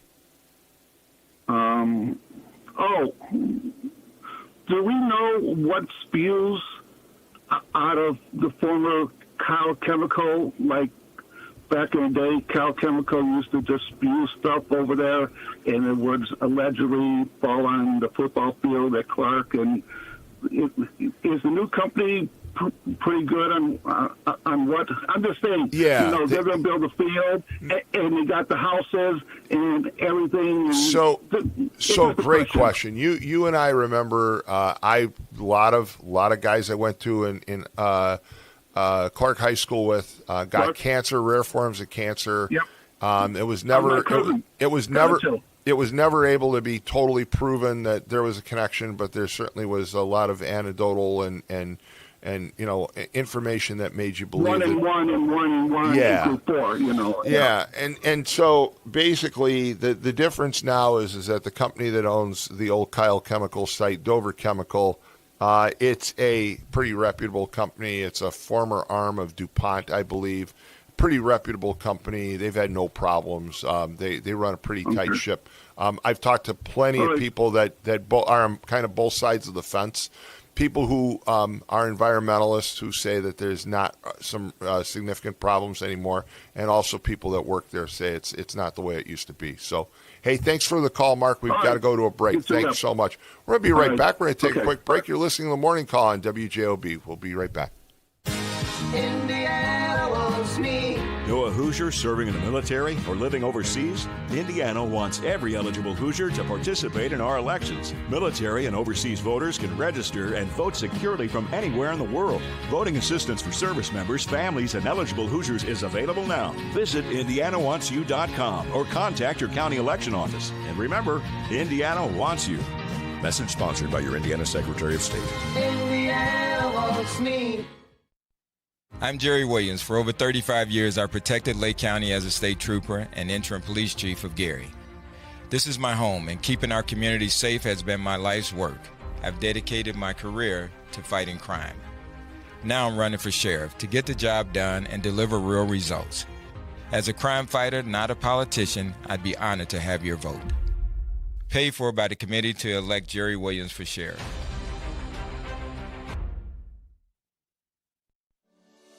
Tech Credit Union supports the essential role of union labor in building strong communities. That's why we offer hassle-free banking, financial empowerment, and a commitment to your success. Save for the future, handle life's challenges, and trust a partner that stands by hardworking union members. Tech Credit Union, the better option for you and your money. Visit techcu.org or call 800-276-8324. Tech Credit Union, supporting union families every step of the way. Do you like to work with your hands, creating something from nothing? Then think about Laborers Local 41. You'll get 432 hours of apprenticeship training, all while earning a wage with benefits and incurring no student debt. You'll travel to different job sites, learn tons of skills, and in a lot of cases, be the first one on and the last one off a job site. It all starts at laborers41.com. All right, folks, we're back in. Dave from Gary just sent me a text and said, major oil refineries in the immediate area serving northern Illinois are ExxonMobil, Joliet Refinery in Shanahan, and the Citgo Lamont Refinery in Lamont, Illinois. So I would assume that Citgo gas stations probably get their gas from Citgo and not from BP. ExxonMobil, I don't see a lot of ExxonMobil stations in northwest Indiana or the southern suburbs, so I'm not totally sure where that gas is going. But 845-1100 is the number to call. We have had a lot of calls this morning, and we've got more callers, so let's go back to the calls. Good morning. You're on the air. Yeah, I have to say that for the first time that I can remember, and I've been paying federal income taxes for a long time in my mid-'80s, for the first time that I can ever remember, I actually got a check from the feds instead of writing a big check to the feds. It's the big deduction, and of course they reduce the taxes on Social Security. You may remember they started taxing Social Security back during the Clinton administration. It'd be nice to see that taken off. But in any case, I'm a little curious about this issue. The flap over Trump criticizing the Pope. The record of popes, there's been over 1,000 years of popes, and some of them have been rather colorful characters. And there was a pope that actually led troops into battle to protect the Vatican City. Sure. Let's bring it closer to the modern era. Let's go the run up to the Second World War. Pope Pius there have been left-wingers who've written books and articles claiming that Pope Pius was Hitler's pope, which is totally ridiculous because he spent time in Germany as a Vatican ambassador. He knew very well what how anti-Christian and specifically anti-Catholic that Hitler was. And he had a lot of contacts with the Catholics who were in the military. And when he became Pope, those guys in senior positions in the German military start feeding intelligence and advisories through him to send to the Brits and the French, basically saying to them, stop this Hitler guy, because if you let him get away with too many victories, it'll be impossible to stop him later. And of course, Pius took a big risk in playing that role because the Vatican is surrounded by Italy. Who was in charge of Italy at the time? Mussolini. Right. And Walt, I agree with you. I agree with you. The Catholic Church didn't fare too well with its stand on the war in World War II. Okay, I understand Pius claiming that, they claim that, well, he was threatened and he was surrounded and all those things, but he didn't. Some of the comments the Pope made during World War II, weren't, in hindsight, weren't appropriate by any means. But I again, when you look at the Pope as an institution, you don't expect the Pope to say, let's go to war with anybody, okay? And for, the callers who said that the Pope shouldn't embrace Islam, well, the Pope's got to embrace every religion, okay? I mean, he's got to. He's got to show the peace and love. I mean, if it's not coming from the Pope, where's it going to come from? It's not going to come from Jed Dietl or Tom Dabertin. Or Walt. I mean, it's got to come from someone. And so I think the Pope has a role. And again, I think that Donald Trump, again, somebody needs to get the job of carrying a great big roll of duct tape and sticking it on his mouth and keeping him from some of the things he says. He just does. He needs to have a little bit more decorum. I know we didn't elect a politician. I get all that. But when you're president of the United States, you need to be... There needs to be somebody that says, hey, you can't do that. That's going to be offensive. Hey, that's not a good one either. There are some things that he says that are just out there. By the way, I do want to correct you. The tax reform in 1984 under Ronald Reagan is when Social Security first got taxed, and then Clinton increased the amount of tax to 85%. So the original tax on Social Security actually occurred under Ronald Reagan. He taxed, I think, 50% of it, and then Clinton increased it to the present 85% tax. Thanks for the correction. No problem. Hey, thanks for the call. 845-1100, we've got more callers. Let's go to those calls. Good morning, on the air. Hello, Tom. Good morning. Good morning. Can you hear me good? I can hear you fine, yes. Okay, Tom. This is Pat Morey from North Hammond. I'm just calling with a few comments. Sure. Regarding Elvis Presley, he got married May 1st, 1967. Priscilla was born May of 1945. He waited. You're right. You're clarifying something that was absolutely correct. He waited, but he was dating her when she was underage. And look, the caller's point was that the point was that I said that Michael Jackson. There's no law against dating somebody under the age, especially back in those times. It was more common. I know, but it was still not right. Look, they covered over it. It wasn't appropriate. It wasn't. I can remember back then they talked about how he insisted on she staying celibate until she became age. Okay, you don't think it's a little creepy that a guy with Elvis Presley's wealth and he was 11 years old. I think it was kind of creepy that she was kind of a kept woman until she became of age. I think it was still a little creepy, but go ahead. A little bit, but they're saying that he married her at 14. No, and Not you're right. true. He Not- didn't. It was Jerry Lee. You know what? The caller actually, I think, had because he said it was a cousin. It was Jerry Lee Lewis, and that's a common mistake. It was Jerry Lee Lewis who married his cousin who was 14. There you go. Okay. Okay. And by the way, don't compare Elvis with Michael Jackson, that guy from Gary the Watermelon guy. Michael Jackson was hanging around with little boys, sleeping with them. Do you remember when he held the baby on the balcony? Yeah, and carried it over. Yeah, held it over the balcony. Look, I again, you won't get me. You will not find me ever saying that Michael Jackson was a favorite entertainer of mine, or that I have anything nice to say about Michael Jackson, because he was a proven pedophile. And there's no way, that you can claim, well, but he was still a great entertainer. I don't care. Okay. I mean, it's like saying that Adolf Hitler was a good artist, okay, or a good paper hanger. I wouldn't say a compliment about Adolf Hitler either. No. And I wanted to ask you a question. Last week, and I missed the show, I understand that Bishop McClurry was on. Yes, he was. Talked about church closing. Did he name the churches that were going to be closed in this area? He did not. And, He did not specifically. Did not. Okay. No. I specifically wanted to know about St. Joseph's downtown. I heard we were on the list. It is on the list. It's the last I heard. It's on the list. No, it's on the list. And look, I'd be very honest with you. I disagree with the church closings, okay? I get it. They're closing churches because they don't have enough priests.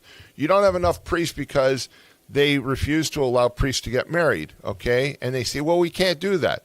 But yet the Byzantine rite of the Catholic Church, which report to the Pope just like the Latin rite, they can get married, okay? We have a married priest in Whiting Robertsdale. And people love him. He's the chaplain of the Knights of Columbus. He's been on with me before, Father Andrew Summerson. He is a Catholic priest. He can hear my confession. He can do all the things that any other priest can do. He's allowed to be married, and it's worked out great. He has a wonderful wife. He's a wonderful human being, and a lot of people prefer to go to him for their baptisms and for the sacraments because of the fact that they feel they can identify with him. He has that empathy and that understanding, and it, to me, it's ridiculous. I think what they need to do is change the rule. It's a man-made rule. Change the rule. Let priests get married. You'll have enough priests. You can keep these churches open. I agree with you. Hey, thanks so much for the call. Regarding the Pope, hey, let me one more. One more thing. Go ahead. Yes, go ahead. The Pope, I was so excited about him being a local resident here, but I'm so disappointed. Stay out of the war, Pope. Let Trump take care of politics, which he's doing a fine job. You take care of the Catholic Church, which I'm a little leery of.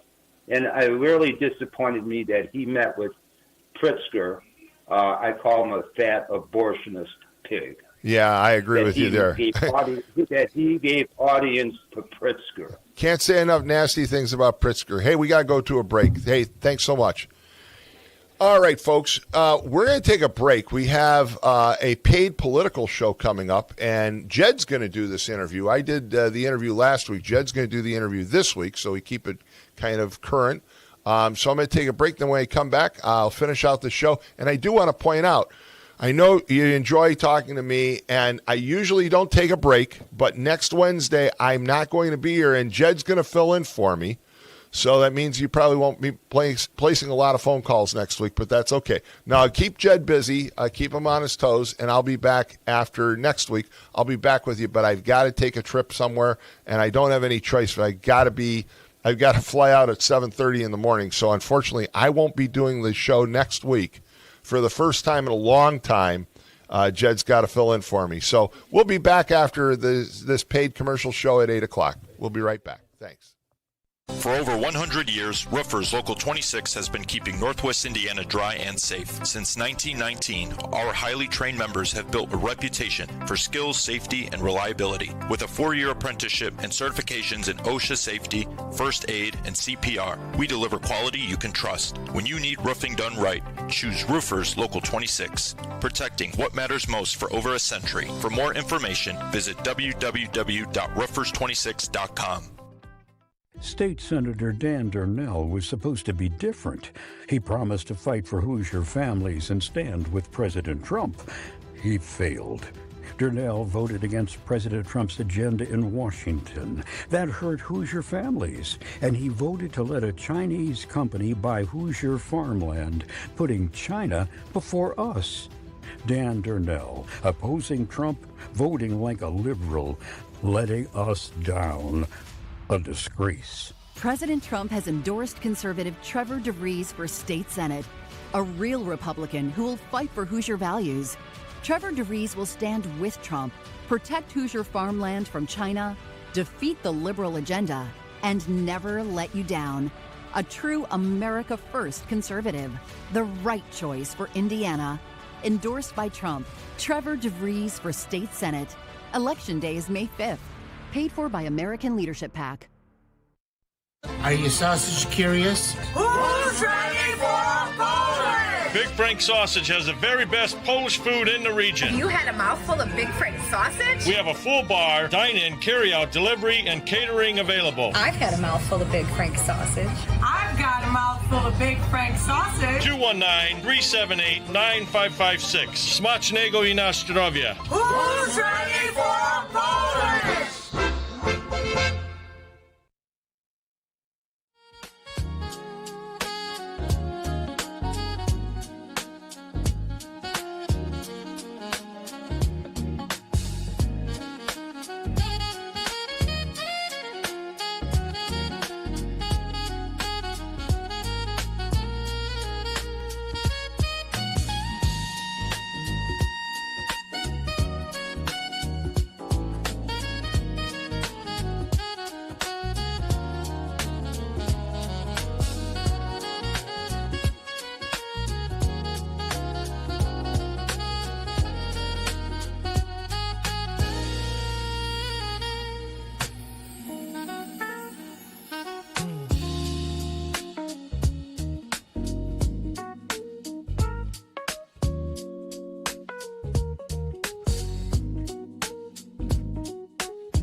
everybody. AM 1230, WJOB 104.7 FM. Before we get started, we're doing this live, so understand that we do it quickly. Doug Carter, can you hear me? I can. Can you hear me okay? Yeah. I'm going to pull out my inner production standards from Munster High School, graduated 1980. Put your head up in the higher part of that screen, will you? Tilt it down a little bit. There you go, man. Nothing worse than having a little, munchkin at the bottom of the screen. All right, we're going to come back to you. So I know I shouldn't be saying this to a former ISP superintendent, but can you be quiet for a little while I do a couple things, and we'll come right back to you. Probably not. No. Yeah, I know. Before we get started, I do want to mention a couple things. First of all, thanks to Tom Dabertin as he comes in and takes over my job for at least through the second quarter. I will be doing 2 shows next week. I am the fill-in host. We don't bring hosts from other days and other stuff. So I'll be doing it Monday, and I'll be doing it Wednesday because Chuck Pullen is going to be at the NAB show, the National Association of Broadcasters, and we're sending them there, and Bob Starkey and our own Ben Cowart, they're all going to be gone. So I'll do it Monday, and I will do it Wednesday. And then, of course, I'll just show up once in a while to argue with Verley, that kind of thing. I just want to mention that we have a bunch of games this week on the Heartland Sports Network. Just go to heartlandsportsnet.com. They've updated the calendar, and you'll be able to see. I went out and saw the Munster Highland game the other day. I do want to talk a quick look at traffic and weather. First of all, Lynette, do you have the weather, please? Yeah, there it is. I put it on her very quickly. There you go. And Lynette has been producing and putting together these political shows, and we very much appreciate that. I'll do the traffic first. 294 around the city looks pretty good. 80 going east and west looks good. Bishop Ford up the gut of the Southland, that actually looks good, but the Dan Ryan, once you hit that, it's going to suck. Skyway, Borman, they're all moving along pretty well. Do you have the weather, or you want me to go? Go ahead. Good morning, everyone. Today we're at 70 degrees with highs of 74 and lows of 63. We're going to be having rain and a thunderstorm in the morning, then showers and a heavier thunderstorm later in the afternoon.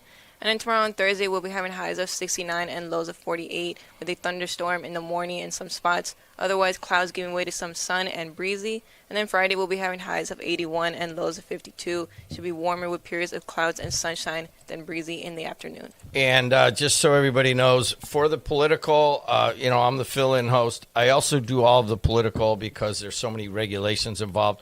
So if you want to buy some, please just get a hold of me. Give me an idea because we're getting pretty backed up right now, and it affects our regular advertisers. We have to sell it to you, and you can call me the night before, and I have to sell it to you. You know that. Please don't abuse that, and just get a hold of me at Jed at WJOB1230.com. We're going to start the clock right now. This is a 25-minute paid show by the committee to elect Jerry Williams sheriff. Before we go to the guy on the screen, Jerry, we want to get your sound right and everything, but welcome in, and thanks for buying some time on WJOB for everybody to understand who you are. Well, I'm excited. Good morning again, and we're looking forward to the discussions here today. So just before we go to Superintendent Carter, you are currently working for who? All right, currently I'm a major with the Indiana State Police. This is I'm into my 33rd year with the State Police now. And you live where? I live right here in Crown Point. Grew up in Gary. And went to? Horseman High School. So it doesn't exist anymore? It was the only high school in Gary that I'm aware of. Okay, I knew that was coming. But once again, we'll get more into your background after we talk to the former Superintendent of State Police. Superintendent of State Police Carter, thanks for zooming in today. It's a pleasure. It's a pleasure. Thanks for having me. Hey, before we get to Jerry, you've been out, I think, a little over a year from the Superintendent of State Police. Can you just reintroduce people in the region to who you are? Well, I grew up in LaPorte, Indiana, not too far from where you are. Joined the State Police in 1984, and I served 18 years there, and then somehow I became the elected sheriff in Hamilton County, Indiana, and I never really had planned to do that. It just a matter of a series of circumstances. And I served 2 terms as the elected sheriff there. And then a guy named Mike Pence changed my life forever and brought me back to lead the state police in 2012. And I served in that role through January of 2025. And it was just an amazing experience. That was across a couple of administrations. So Governor Holcomb reappointed you? He did. I served 4 years for Governor Pence and then 8 years for Governor Holcomb. And that's how I came across this guy named Jerry Williams. We've become very dear friends. What did Jerry do in your department? He was on my primary staff. Jerry was responsible for everything, all things, all buildings, all purchases, over nearly $500 million in assets. It didn't take me long to realize Jerry Williams is a real deal, and it's amazing how much he was able to get done and how committed he was to our profession. He had a very broad background. Very broad background. He led the Lowell district up there. Was very, very engaged in the Lake County community, and ended up coming down to Indianapolis. I'm so glad that he did. But now I'm glad to see he's also going to go back home, because I think he's going to be a wonderful, wonderful sheriff of Lake County. You went the other way. You started as a sheriff, and then when Governor Pence tapped you on the shoulder and you answered the call. So you know what it takes to be a sheriff. What does Jerry Williams have that would make him a good sheriff? Oh gosh, there are so many attributes. It's not just a badge. It's a job. It's way more than a job, way more than a badge. It's a responsibility. It's going to have to be almost a way of life for Jerry, but that's how he's been for the last 34 years. He's been so ultra committed to everything that he does. He cares deeply, deeply about people, but most importantly, he cares about service, and that unselfish service is what really is the core of Jerry Williams. There's been some problems in northwestern Indiana, and there is no doubt in my mind that Jerry Williams will lead that agency with complete transparency, with accountability, and he'll never turn anybody away. If there are questions, they're going to get answered. And he's got this is very unusual way of telling people the truth, even if it's not what they want to hear. He's really, really good at it. And I say that because I got to immerse myself in the city of Gary when we were partnering with the Gary Police Department to help them along the way 3 years ago. And Jerry became the chief up there for a short period of time. It was the first time in the state police history that a member of our agency did something like that. But he did it in a very unselfish way. He didn't have to do that. And it was amazing. And it was the highlight of my career was to be in the city of Gary for that 18-month period of time. I learned so much about people. I learned so much about Jerry Williams. I learned so much about the dynamic of the city of Gary and the hope that's actually there if someone just simply cares about it. And that's who Jerry Williams is.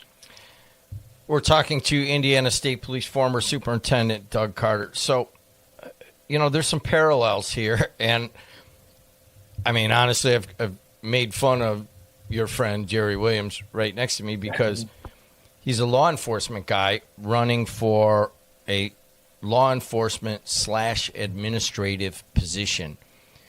Mm-hmm. You're the same thing. You're a law enforcement guy. You became sheriff. All of a sudden, you got Hamilton County growing like crazy. You got to deal with all the parts of that growth.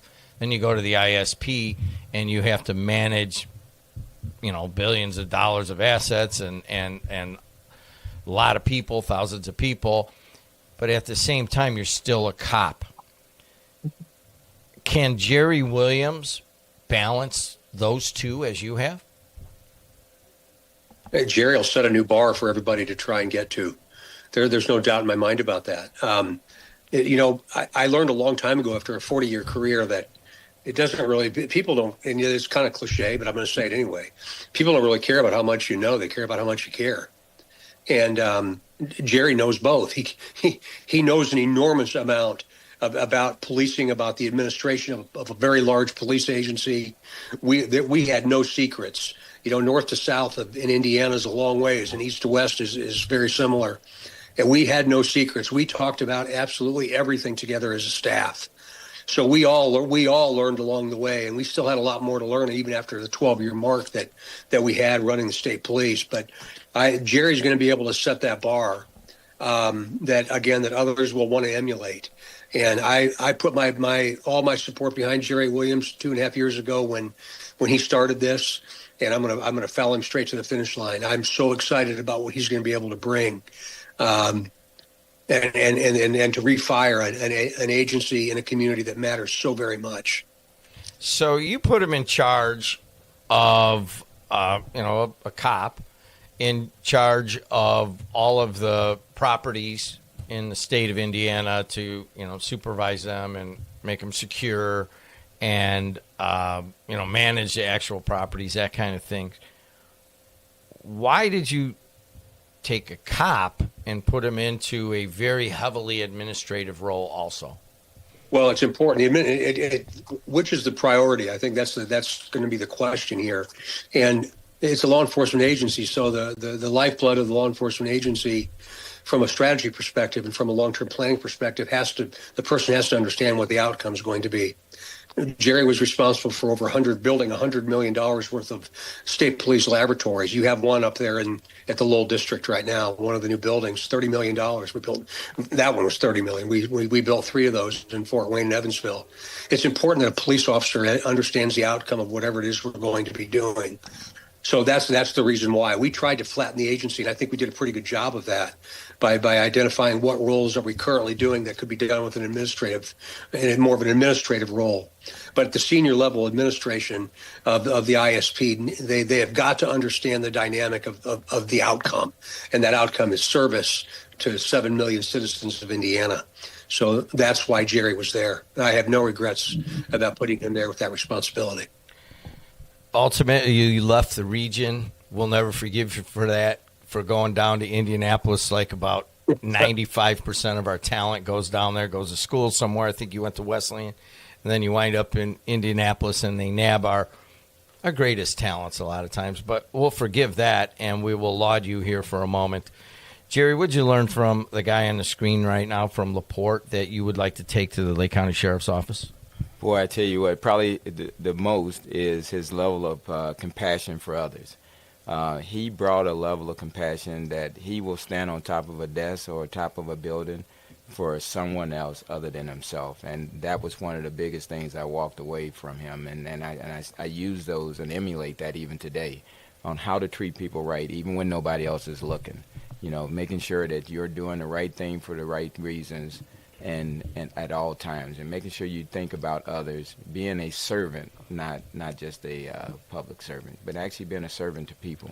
So I have, I think I've overtly made fun of you as a policeman, and that's how I've always ever thought of you the entire time that I've interacted with you. And then all of a sudden you got to go to all of these functions, and you have to you have to shake hands, and you're kind of you're a policeman and maybe a little bit awkward socially sometimes. But so did he on the screen there. Superintendent Carter was at one time had to go run for sheriff, right? He did. So I wonder if both of you guys could comment on that. That all of a sudden you want to do law enforcement, you want to administer all of the assets and all of that is part of it. All of the HR, all of the things in running a very large organization. But at the same time, you're running for a political office. How has that transition affected you? Well, I tell you what, tremendously, right? Because some would say I'm somewhat of an introvert, if I'm allowed to be, in my own space. I was comfortable with doing what I needed to do behind the scenes, and it was never about me. It was always about whatever that holistic challenge and mission was for me throughout my entire career. I never looked for accolades itself. So the first thing that Jerry had to learn how to do was to talk about himself. And then when I began to chronologically look at my journey and that what God blessed me to be able to experience throughout my law enforcement career, even I had to take a second and say, wow, God has really been good to me as far as the paths that I've been on this journey itself, from a patrolman here in Lake County for 9-10 years as a patrolman, being able to come back home and then starting that elevation throughout the promotional processes, going down to Indianapolis and working down there as a young sergeant doing our writing working in our fiscal section, writing contracts and grant writing, etc. Then being tasked with going to our HR department and writing selection processes for our hiring processes and developing questions, etc., and being entrusted with that because not everyone had that opportunity to experience that. And then being tasked with going to the Department of Corrections and working with them for about a year with setting up some training program, investigatory measures as it deals with inside the walls of the prison system. And then spending time about 3 or 4 years as an internal investigator, understanding the need for accountability and transparency, and policing ourselves and being responsible, one of those investigators responsible for doing that across the state, not only for internal matters, but all of our EEO violations and situations as well, too, and being that fact finder, bringing those facts so that we can bring accountability so that the community know that we'll hold ourselves first and foremost responsible for our actions, good, bad, or indifferent. And then eventually being promoted to the rank of lieutenant, where I was fortunate enough to come back here as the district commander for the state police. The superintendent will tell you that's a big deal in our world because as the district commander, you are the face of the state police in that quadrant of the state. And your command post was Lowell. The Lowell post, yeah. Which is the second largest district within our portfolio, which is 7 counties wide, meaning that to include Lake County, Stark, Pulaski, LaPorte counties, and the likes, you have to be, as the commander, you got to be able to bring those resources, those public safety resources to every community, as urban as it gets here in northern Lake County or as rural as it gets in Stark and Pulaski counties, meeting each community individually and collectively to become that force multiplier for whatever those public safety needs are. The truth of the matter is that you are the law enforcement in a lot of those smaller rural communities. So it's important to make sure you can bring those resources. And it's complex here as it gets here at Lake County. Superintendent Carter, can you address that transition or at least that evolution for you and then what you've told Jerry on, hey, I know you're a law enforcement guy, but now all of a sudden you're in the public spotlight. What do you say about that? Well, he after hearing what Jerry just said, he's much more prepared to be the next sheriff of Lake County than I was to be the sheriff of Hamilton County. I can assure you, even though it was 20 years ago. But like he said, I think one of the most important things that Jerry Williams just said is you got to get comfortable talking about yourself in the political process. Now, I would also suggest the political process ends on January 1, 2027.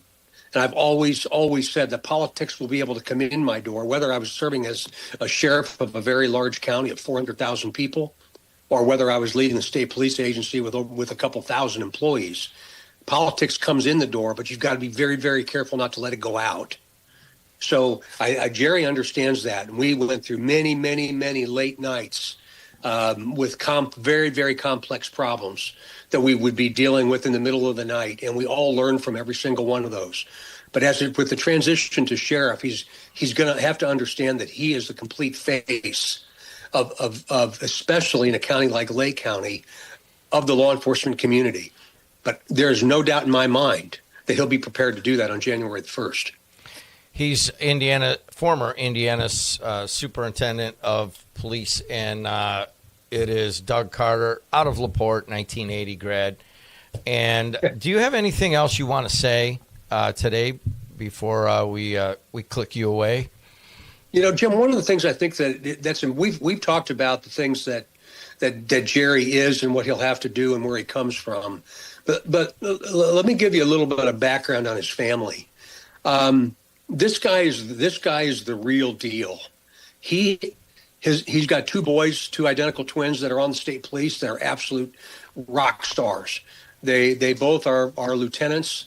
Either one of them could run the state police at any given time. His other boys, his extended family, his wife Doris, they're all absolutely 100% committed to service over themselves. And it's something that I noticed very early on as I started to develop a relationship. And I often say that Jerry's my brother, but with a different mother. And he's taught me a whole lot about being a Caucasian guy I've learned so much from Jerry, from the different cultures that we grew up in. And I think I'm not afraid to talk about that. And from 2020 on, when we really had to have some hard conversations, Jerry Williams was the guy that got us through that period of time because of the man he is. And I am so proud of him. And I'm really looking forward to what the future might hold. But Jim, I appreciate the questions about the dynamic between being a policeman and being an administrator. But, there are doctors that are administrators and lawyers that are administrators. And eventually you learn enough about policing itself that you want to step into that next role of not only administering, but leading a police agency. And I'm the luckiest guy in the world. I have no idea how I became the superintendent of the state police. But I know after 12 years, I left nothing out on the playing field. I gave it everything that I had, made a lot of mistakes, but I never, ever did what I knew was wrong. And I know that Jerry Williams won't either. Why don't we end it right there? The former superintendent of state police, Doug Carter, thank you for zooming in. I don't know if we'll have you again, but we appreciate it, and you're very candid, so thank you. Been a pleasure to be with you. Thanks a lot.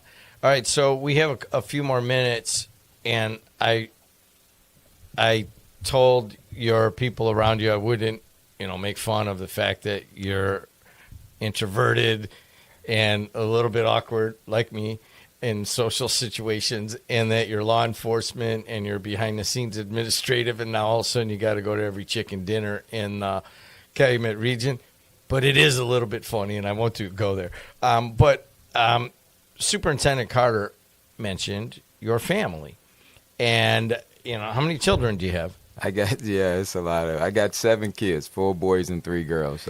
3 to what the superintendent is referring to. I have 3 of my sons are police officers, 1 here in the Lake County region, and then my identical twin sons that are lieutenants with the Indiana State Police. I think they're into their 13th or 14th year down there with the state police as well, too. I'm just curious, why did they go into that? Did you force them, or did you just, were you laissez-faire about it? All of a sudden you got, and like you said, they're really rising up in the state police. I know that too. But, they had to have that germination where all of a sudden they said, I want to be like my dad. I want to go to the state police. What happened? Well, I tell you what, the shortest version of that is that they're down at IU in college. And my dad, who was fighting cancer, I moved him in with me, so he was living with me, quite my hero. And they come home for Christmas break, and they grab hold of me and my dad, and they say, "Hey, we want to have a conversation." So we say, "Okay," and they say, "Hey, we thinking about entering into the next state police process," and so it catches me and my dad. We says, "Wow, we didn't know." And he says, "Well, we've been watching you, Pops," is what they said to me and my grandfather. They said, "We've been watching you all of our life, of course, and everybody that comes in contact with you, all of the other troopers, all of the other police officers, the Thanksgiving turkey fries were several of the county officers and several of the troopers, sometimes as many as 20 of us are at my house at 4 o'clock in the morning on Thanksgiving morning." They said just a combination of everything is what inspires us to want to do something bigger than ourselves, and we believe that this is the path we want to take. And so we were humbled by that, but it was just a combination of everybody that come to the house over the years. He says, people gravitate to you, Dad, and we admire that, and we respect that, and for that, we want to be able to emulate the same, and we believe we want to do something bigger than ourselves. We like serving. You made us serve, because as kids, and growing up with an old school personality that I like to think that I have, they didn't have a choice with going out and helping out in the community. That was just part of what we did. We spent 43 years. I'm still a member of the St. Mark's Missionary Baptist Church in Gary, and they were actively in part of that. They were encouraged to become the leaders, even as young people, within the church, within the community, helping the other neighbors, etc. And so it just was really pretty much how they were raised in that respect. So the only thing we asked for them, me and my dad, was just promise us you'll get right back in and finish, because they were near the end for their bachelor's degree, is that they'd go right back and finish up their bachelor's degree should they make it through the selection process. And so uniquely, they were the second set of twins for the Indiana State Police in history, if I remember my math is right, to compete in the process together. Both go through the State Police Academy together. And so we're proud of all of them. So, and my fourth son is a safety engineer. So he said, I'm gonna go the money route and that kind of stuff. But I'm fortunate enough, Jim, I'll tell you, because 5 of my 7 kids all have a minimum of their bachelor's degree. 4 of those 5 have their master's degree, and 2 of those have a double master's. So I tell you that to tell you that we're just awfully proud of them. I tell Doris, and often I don't know where they come from, but obviously God has just blessed us in that respect as a family in and of itself. You've had a pretty good career. You got 4 grandchildren. And, no, I have 10. 4 great-grandchildren, right? 4 great-grandchildren, 10 grandkids, and yeah. So, I mean, you got your own kids, you got your progeny behind you, and then all of a sudden you want to take on perhaps the most difficult job in Lake County, and I consider being the sheriff, getting to be the sheriff, and then administering it and navigating all of the different things that go along with it. Why are you doing this? Probably because of my compassion for my community. There was a few things that kept me attached to Lake County. First and foremost, it was my family. I carry a lot of titles in my throughout my career. I've been really blessed as far as my law enforcement career with a lot of different titles. But the title that is near and dear to my heart is that of a caretaker. My oldest daughter, Teresa, that passed away in 2019 due to some illnesses, was very sickly, developed some illnesses at the age of 12, and that she never could get through, and eventually succumbed to them at the age of 37 back here in 2019. So taking care of my mother-in-law when she suffered a stroke, and then knowing that during that whole process, taking care of our daughter, not wanting to be far away from her, so it was very intentional that the kids were younger, that I didn't want to uproot them and be distant from the family, to make sure that we can provide whatever extended help and support that we could for our family. So that was first and foremost. My second commitment was to my community. I promised my neighbors down there around that 7th and Maryland Street area that I'd never leave them, and I stood to that commitment. If I was going out of town, sometimes I wouldn't park my police car at my place in Crown Point. I'd park it in my neighbor's driveway back home at 7th and Maryland or 7th and Delaware Street. I wanted them to know that I wanted to stay connected to them the entire time of this process. It was important to me. And then my extended family here within the county. I've just developed a lot of relationships throughout the county that mean and matter to me. And I believe that Lake County deserves someone that'll bring that professionalism, that integrity, that transparency, and accountability at a level that most folks cannot say that they've experienced, because I've experienced it at a high level. You know, the Gary Police Department is the second largest police department in the county. You know, so managing that and helping manage that. And you say, well, why me? Well, the reason why is because the superintendent was that outside-the-box superintendent, different than most would say. And he was afraid. Most state police agencies, highway patrol agencies, don't like to engage in local matters too much. You know, they try and buffer themselves a little bit. But they were different, and they wanted to engage, and they wanted to help out. And I found myself, even while doing my logistics role, found myself traveling to other communities throughout Lake County, throughout Indiana, as well as throughout the country, working on enforcement, recruiting issues, whether it was corrections, the law enforcement component. And so it made sense that I come here and do that. He is Jerry Williams, committee to elect Jerry Williams for sheriff. It's paid for this preceding 25 minutes. And we just ended our time a lot. Thanks a lot for bringing your money here. We appreciate it. And Absolutely. telling our Thank listeners and our viewers on YouTube. And we will be right back with Tom Dabertin on the voice and face of the region. What if one evening could change a life? At Legacy Rising, every moment helps bring hope to children, families, and individuals across Northwest Indiana. Join Mental Health America of Northwest Indiana on May 7th at the Hard Rock Casino, Northern Indiana, for an unforgettable night of inspiration, elegant dining, and powerful stories of resilience. Your participation helps fund critical mental health programs supporting those who need it most in our community. For tickets, text Legacy Rising 2026 to 33100 or visit our website at mhanwi.org. It's the simplest expression. The smallest thing that changes everything. A smile. So easy. A smile lights it up. Apologizes. And welcomes unconditionally. Because the shortest distance between two people is a smile. Thank you. Strachan Van Til, where making life easier starts with a smile. I'm Jerry Williams. For over 35 years, I protected Lake County as a state trooper and interim police chief of Gary. This is my home, and keeping our community safe has been my life's work. I've dedicated my career to fighting crime. Now I'm running for sheriff to get the job done and deliver real results. As a crime fighter, not a politician, I'd be honored to have your vote. Paid for by the committee to elect Jerry Williams for sheriff.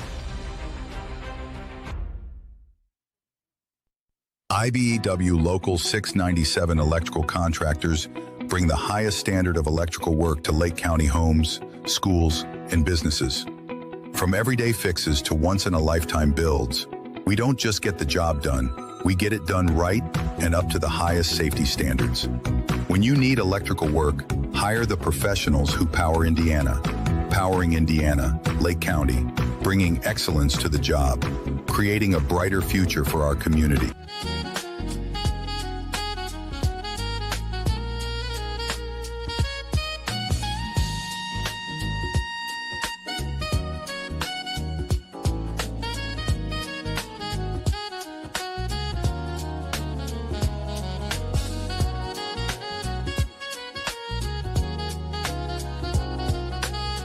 All right, folks, we're back, and it's Tom Dabertin finishing out this morning. And as I said before, folks, I am not going to be here next week, and I know that's kind of a rarity. In all the years I was always the fill-in guy, and then when I started my own show, I've always done my show, whether it's from Florida or wherever. I always do it, but I can't do it next week. I've got a conflict that's going to keep me away, so Jed's going to sit in. So. You can give him hell instead of me. I'm just kidding. Look, it is always a privilege and an honor to be here with you and to talk to you and to listen to your thoughts and your comments. And I think that's the reason why the show's popular is I let everybody give their views and I chime in and comment as well. But I don't know everything. I learn a lot from being on these airwaves. So 845-1100 is the number to call. Let me take a quick look at traffic, and let's do weather as well. Traffic not too bad in northwest Indiana right now. Not seeing a whole lot of problem. So 80-94, I-65, the toll road and Klein Avenue look pretty decent going across the line into Illinois. The Bishop Ford is a problem this morning. It is a problem south of 130th, and it's a problem north where it merges into the Ryan, so be careful there. I would frankly avoid the Bishop Ford if I were you. The Ryan's not going to get you any faster. When you get onto the Ryan, you're going to run into traffic basically from about Garfield Boulevard 55th North. So I would suggest that you look at alternative routes. If you're on the Ryan, jump off onto State Street, looks pretty good. And if you can't, cut over to Lakeshore Drive. The Stevenson, the Eisenhower, and the Kennedy are a mess. And frankly, 294 is a big mess today, too. So from Western Springs North, it is a mess this morning. So lots of luck getting around the Chicago, Northwest Indiana area. And let's talk weather. Good morning, everyone. Today we're at 68 degrees with highs of 74 and lows of 63. We're going to have rain and a thunderstorm in the morning, then showers and a heavier thunderstorm later. Then tomorrow and Thursday we'll be having highs of 69 and lows of 48 with a morning thunderstorm in spots. Otherwise, clouds giving way to some sun and breezy. And then Friday we'll be having highs of 81 and lows of 52. Should be warmer with periods of clouds and sunshine, then breezy in the afternoon. So I have to ask you now, next week if Jed fills in for me, it is the morning call with Tom Dabertin, right? So all those years I'd fill in for Jed, the background would say, Jed in the region. So I think next Wednesday you have to have my background up. I will.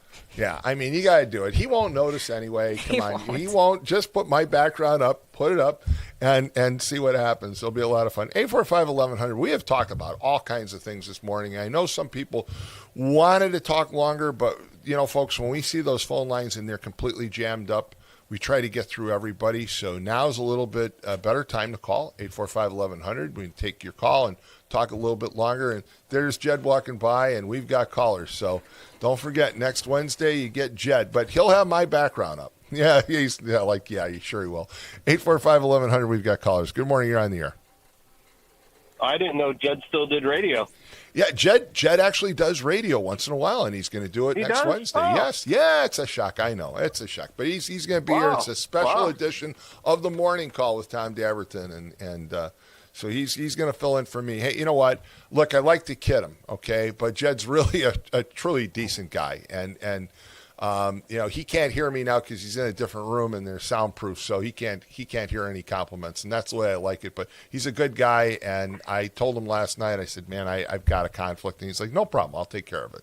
So I give him a lot of credit for that. So, anyways, remember you had the bishop on the other week? Yes, we did. Okay, well, he mentioned on Good Friday he was doing the shrine, the walk around the shrine. Remember that? Yes, the shrine in St. John. Yeah. So did you hear about how that turned out? No. What happened? Okay. Well, my wife's really into that shrine. She goes all the time, and I told her about it. I said, "Hey, I heard on the morning radio program that the bishop's going to be there, and he's going to lead everybody around to the stations around the shrine, And she's like, "Oh, cool." So she went, and she said there was hundreds and hundreds of people, and she said it was awesome.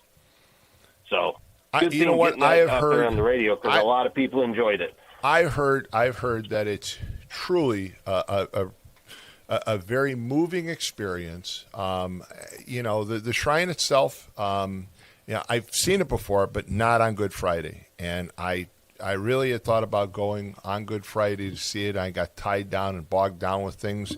But to me, it's something that I'd like to put on my schedule for next year because, having the bishop do the Stations of the Cross, they're life-size statues, and again, it draws hundreds and hundreds of people. And it's one of those aspects of the region that most of us kind of take for granted. I think people know it's there. A lot of us have probably been there. But when you think about the impact that it has, I talked to, a guy down in Florida when I was down there. And he's asking me where I'm from. And he's like, oh, how far are you from St. John, Indiana? I've been to the shrine there. And this is a guy that's in Florida and basically drives to Ontario, Canada. That's where he lives. And he says, well, but I come up towards Chicago to visit some friends that live in Chicago, and I always stop at the shrine. I just believe it's so moving and so tremendous. It's kind of one of those things that we forget about. It's something that we have, and people from the outside know, but people from the inside fail to recognize. Yeah, well, anyway, I just want to say, she did say that going around there with the bishop and all them hundreds and hundreds of people, she said it was a great experience. And, so if that's what you're into next year, I suggest it from what she told me. I had to work, so, I couldn't go. But yeah, and by the way, I should mention this. Of course, the bishop comes on a couple times a year with me, but the bishop and I are going to be launching a new initiative in the near future. He's going to do a regular podcast through WJOB. And I'm going to host with them. Cool. So, look, you know what? I don't know about you, but I remember, Bishop Gritka. Remember him? No. Remember, Bishop Gritka was the first bishop at Gary, and I used to serve Mass when he'd come to St. John. Bishop Gritka was, kind of distant with everybody. And then Melchick was the exact opposite. I mean, Bishop Melchick was a really affable personality. He talked baseball. He used to tell stories about how he loved to camp, and he'd go camping and he would make coffee for everybody at the campground, and then somebody'd recognize him as the bishop. He was a very affable personality. Hying was a younger guy and moved on now. He's the bishop of Madison, Wisconsin, but Donald Hying had a connection with people. And now you've got McClory, and McClory is, no offense to all the other bishops, but McClory clearly is one of the most intelligent bishops I've ever met. Here's a guy who's got a law degree from the University of Michigan. He's still a practicing attorney. He practiced law before he became a priest. He's a very, very intelligent guy and very, very conversive, obviously would be if he's an attorney. And, I just think it's good for people to get to know who's the leader of the Catholic Church in Northwest Indiana, because almost 30% of the population is Catholic. So it's a pretty significant part of the population. So I think it's great to have him here. And the podcast, I think, will do a lot of good. It's kind of a video and audio version of publishing a column. So this will be great, I think, for a lot of people. Yeah, and I think you could tell too, and this is my last comment about the bishop. I think he's got a lot of common sense behind him too. It seems, he seems pretty grounded. Not too radical about nothing, but very. It is what it is type of approach. Yeah, I agree with you. I think he's a very grounded individual. He's not he's somebody who is very easy to approach. He's very approachable, regardless of the fact that he's a bishop. He's very, very approachable. I've even seen him at Mass before, and he has conversation with all the altar, all the altar servers. Will engage them in conversation, engages people. He's a very good, a very good choice as a bishop. A very good choice. Yep, somebody that's very, you want somebody that's approachable, right? You don't want somebody who's so stoic and all caught up with, the trappings of being bishop. And that would be my only criticism about Gritka. He was kind of always like, I remember this. If you've been an altar boy, an altar server, you lay the robes out for the priest, and then the priest puts them on. With the bishop, with Gritka, he used to have us hold them. And then he would take them from you. You didn't lay them down. You'd hold his vestments, and then it was like, and you just your arms would kind of get worn out. I mean, you're standing there holding the vestments. It's like, okay, put them on already, but you're 12 years old. You're not going to say that to a bishop. But there you go. Hey, thanks so much for the call. There you go. Take care. 845-845-1100. I probably got myself in trouble on a few of those comments, but that's okay. I mean, I served, as I've mentioned before, I used to serve Mass an awful lot at St. John, where I still belong, and I have some great stories about being an altar boy, and a lot of them go back to Father Ed Homko, who was the pastor. A lot of people listening remember Father Ed. Father Homko was the pastor, and he knew my family quite well, especially my grandmother, and he always said that my grandmother was like a second mother to him. And he was funny because he told me when I was a kid, he said, you need to get a watch. Tell your grandmother to buy you a watch. So my grandmother gave me $5, and my mother gave me the other $5, and I bought a $9.99 Timex watch from Hoosier Drug in Whiting, and wore that watch. And Father said, okay, here's the deal, Tommy. You watch your watch. When I start talking my sermon, you watch. And when you get to 7 minutes, you cough, and then I'll stop. And so that's how he knew when to stop talking after 7 minutes. I used to sit there and cough once, and he'd kind of turn, look at me, and that would be the end of his sermon. 845-1100, we've got more callers. Good morning, you're on the air. Good morning. Hello. Good morning, you're on the air. I guess not. Guess not. And you can hear somebody moving the phone around, so I think they're on a landline, but unfortunately they didn't realize they were on the air. So 845-1100 is the number to call. I enjoyed actually being an altar boy. To be honest with you, used to get up at in the summers. I used to have to serve Mass at 6 in the morning because Father Homko would take the first Mass, and so there was a rite of passage when you were an altar server. Back in my day, you'd serve 6 a.m. Mass, and you'd serve 1 week, and then you didn't have to worry the rest of the summer. You could sleep in. Not me. Father Homko put me on the schedule every single day in the summer at 6 a.m. Mass. And the reason why is because he knew that I'd get up early and go to my grandmother's anyway. So he said, well, good. Then you can serve Mass beforehand. So I would serve Mass on a regular basis. There was one time I was serving a funeral, and I'm running to church to get there on time. And I walk in, and Father Homko looks at me and says, Tommy, either you are aging prematurely or a bird just dumped on your head. And I didn't realize it, but as I was running to church, I heard the birds, and a bird actually got me. And I remember having to wash my hair and walking out on the altar with a wet head of hair because the bird had dumped right on me. I didn't realize it. And Father's point was, yeah, well, your hair is turning white, and you're a little too young to have white hair. So there you have it. Were you ever an altar server? Nope. Nope. But you're Catholic, right? You were not Catholic anymore. growing up. I'm But not very religious. Growing up. Yeah, I grew up. Yeah, growing up, yes. I did. Is it called catechism when you like take classes on the weekend? Yes. So yeah, I did that, and then I did my first communion. But I've got it. Okay, so you didn't go to Catholic grade school? No. Okay, because you go to Catholic grade school, it's like a rite of passage. You end up as an altar server, I think. At least it used to be that way. And I actually became an altar server. They still taught us the old rite of the Mass. They made all the changes about the time that I started becoming an altar server, but they taught us the old rite and the old Latin prayers. They had the prayer card, and on one side was English and one side was Latin.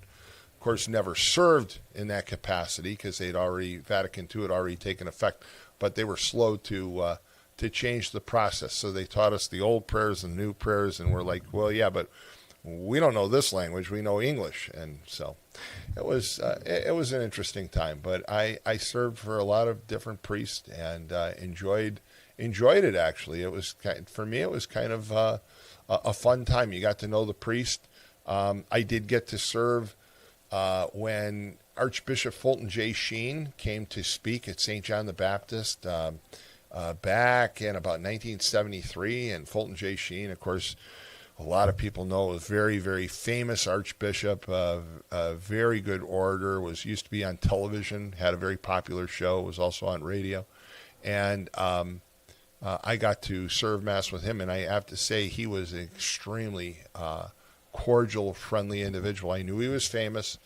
I had told my mom I was going to serve Mass with, Archbishop Fulton J. Sheen, and she was just shocked that I got the chance to do it. That was Father Homko again, who chose me. And he couldn't have been kinder. He was a very nice gentleman. So, again, not a bad upbringing and not a bad set of experiences. But there are a lot of things that we look back at, and so I have to give a presentation today, and I know that I've got to keep it to 7 minutes because that rule that I was talking about before we tried to take that call. That 7-minute rule still sticks in my head. That, Father Homko said, listen, after 7 minutes, they nod off. They don't pay attention. 7 minutes. There was a funny episode where he started giving his sermon, and all of a sudden, I had to cough. So after about 2 minutes, I coughed. And he ended his sermon. He heard the cough, so he's like, and he finished up. And then as I go over with the cruids, the water and the wine, I go to the altar, and he says, cheater. And he laughed. He told me afterwards, he said, I heard the cough, and at first I thought, boy, did time fly that fast? And I realized he was just coughing, but he had fun with me. So, but I still remember the idea that if you're speaking, 7 minutes is about it. And if Donald Trump could just have been an altar boy when he was a kid, it probably would help us all a lot, because Donald Trump could learn from the idea of being brief.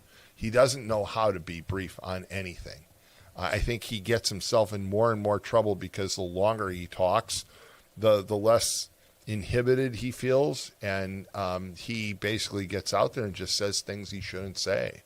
Again, if you're paying taxes today, you got to feel pretty good about Trump's tax cuts. If you're looking at what's going on in the Middle East right now, a lot of us were kind of critical, but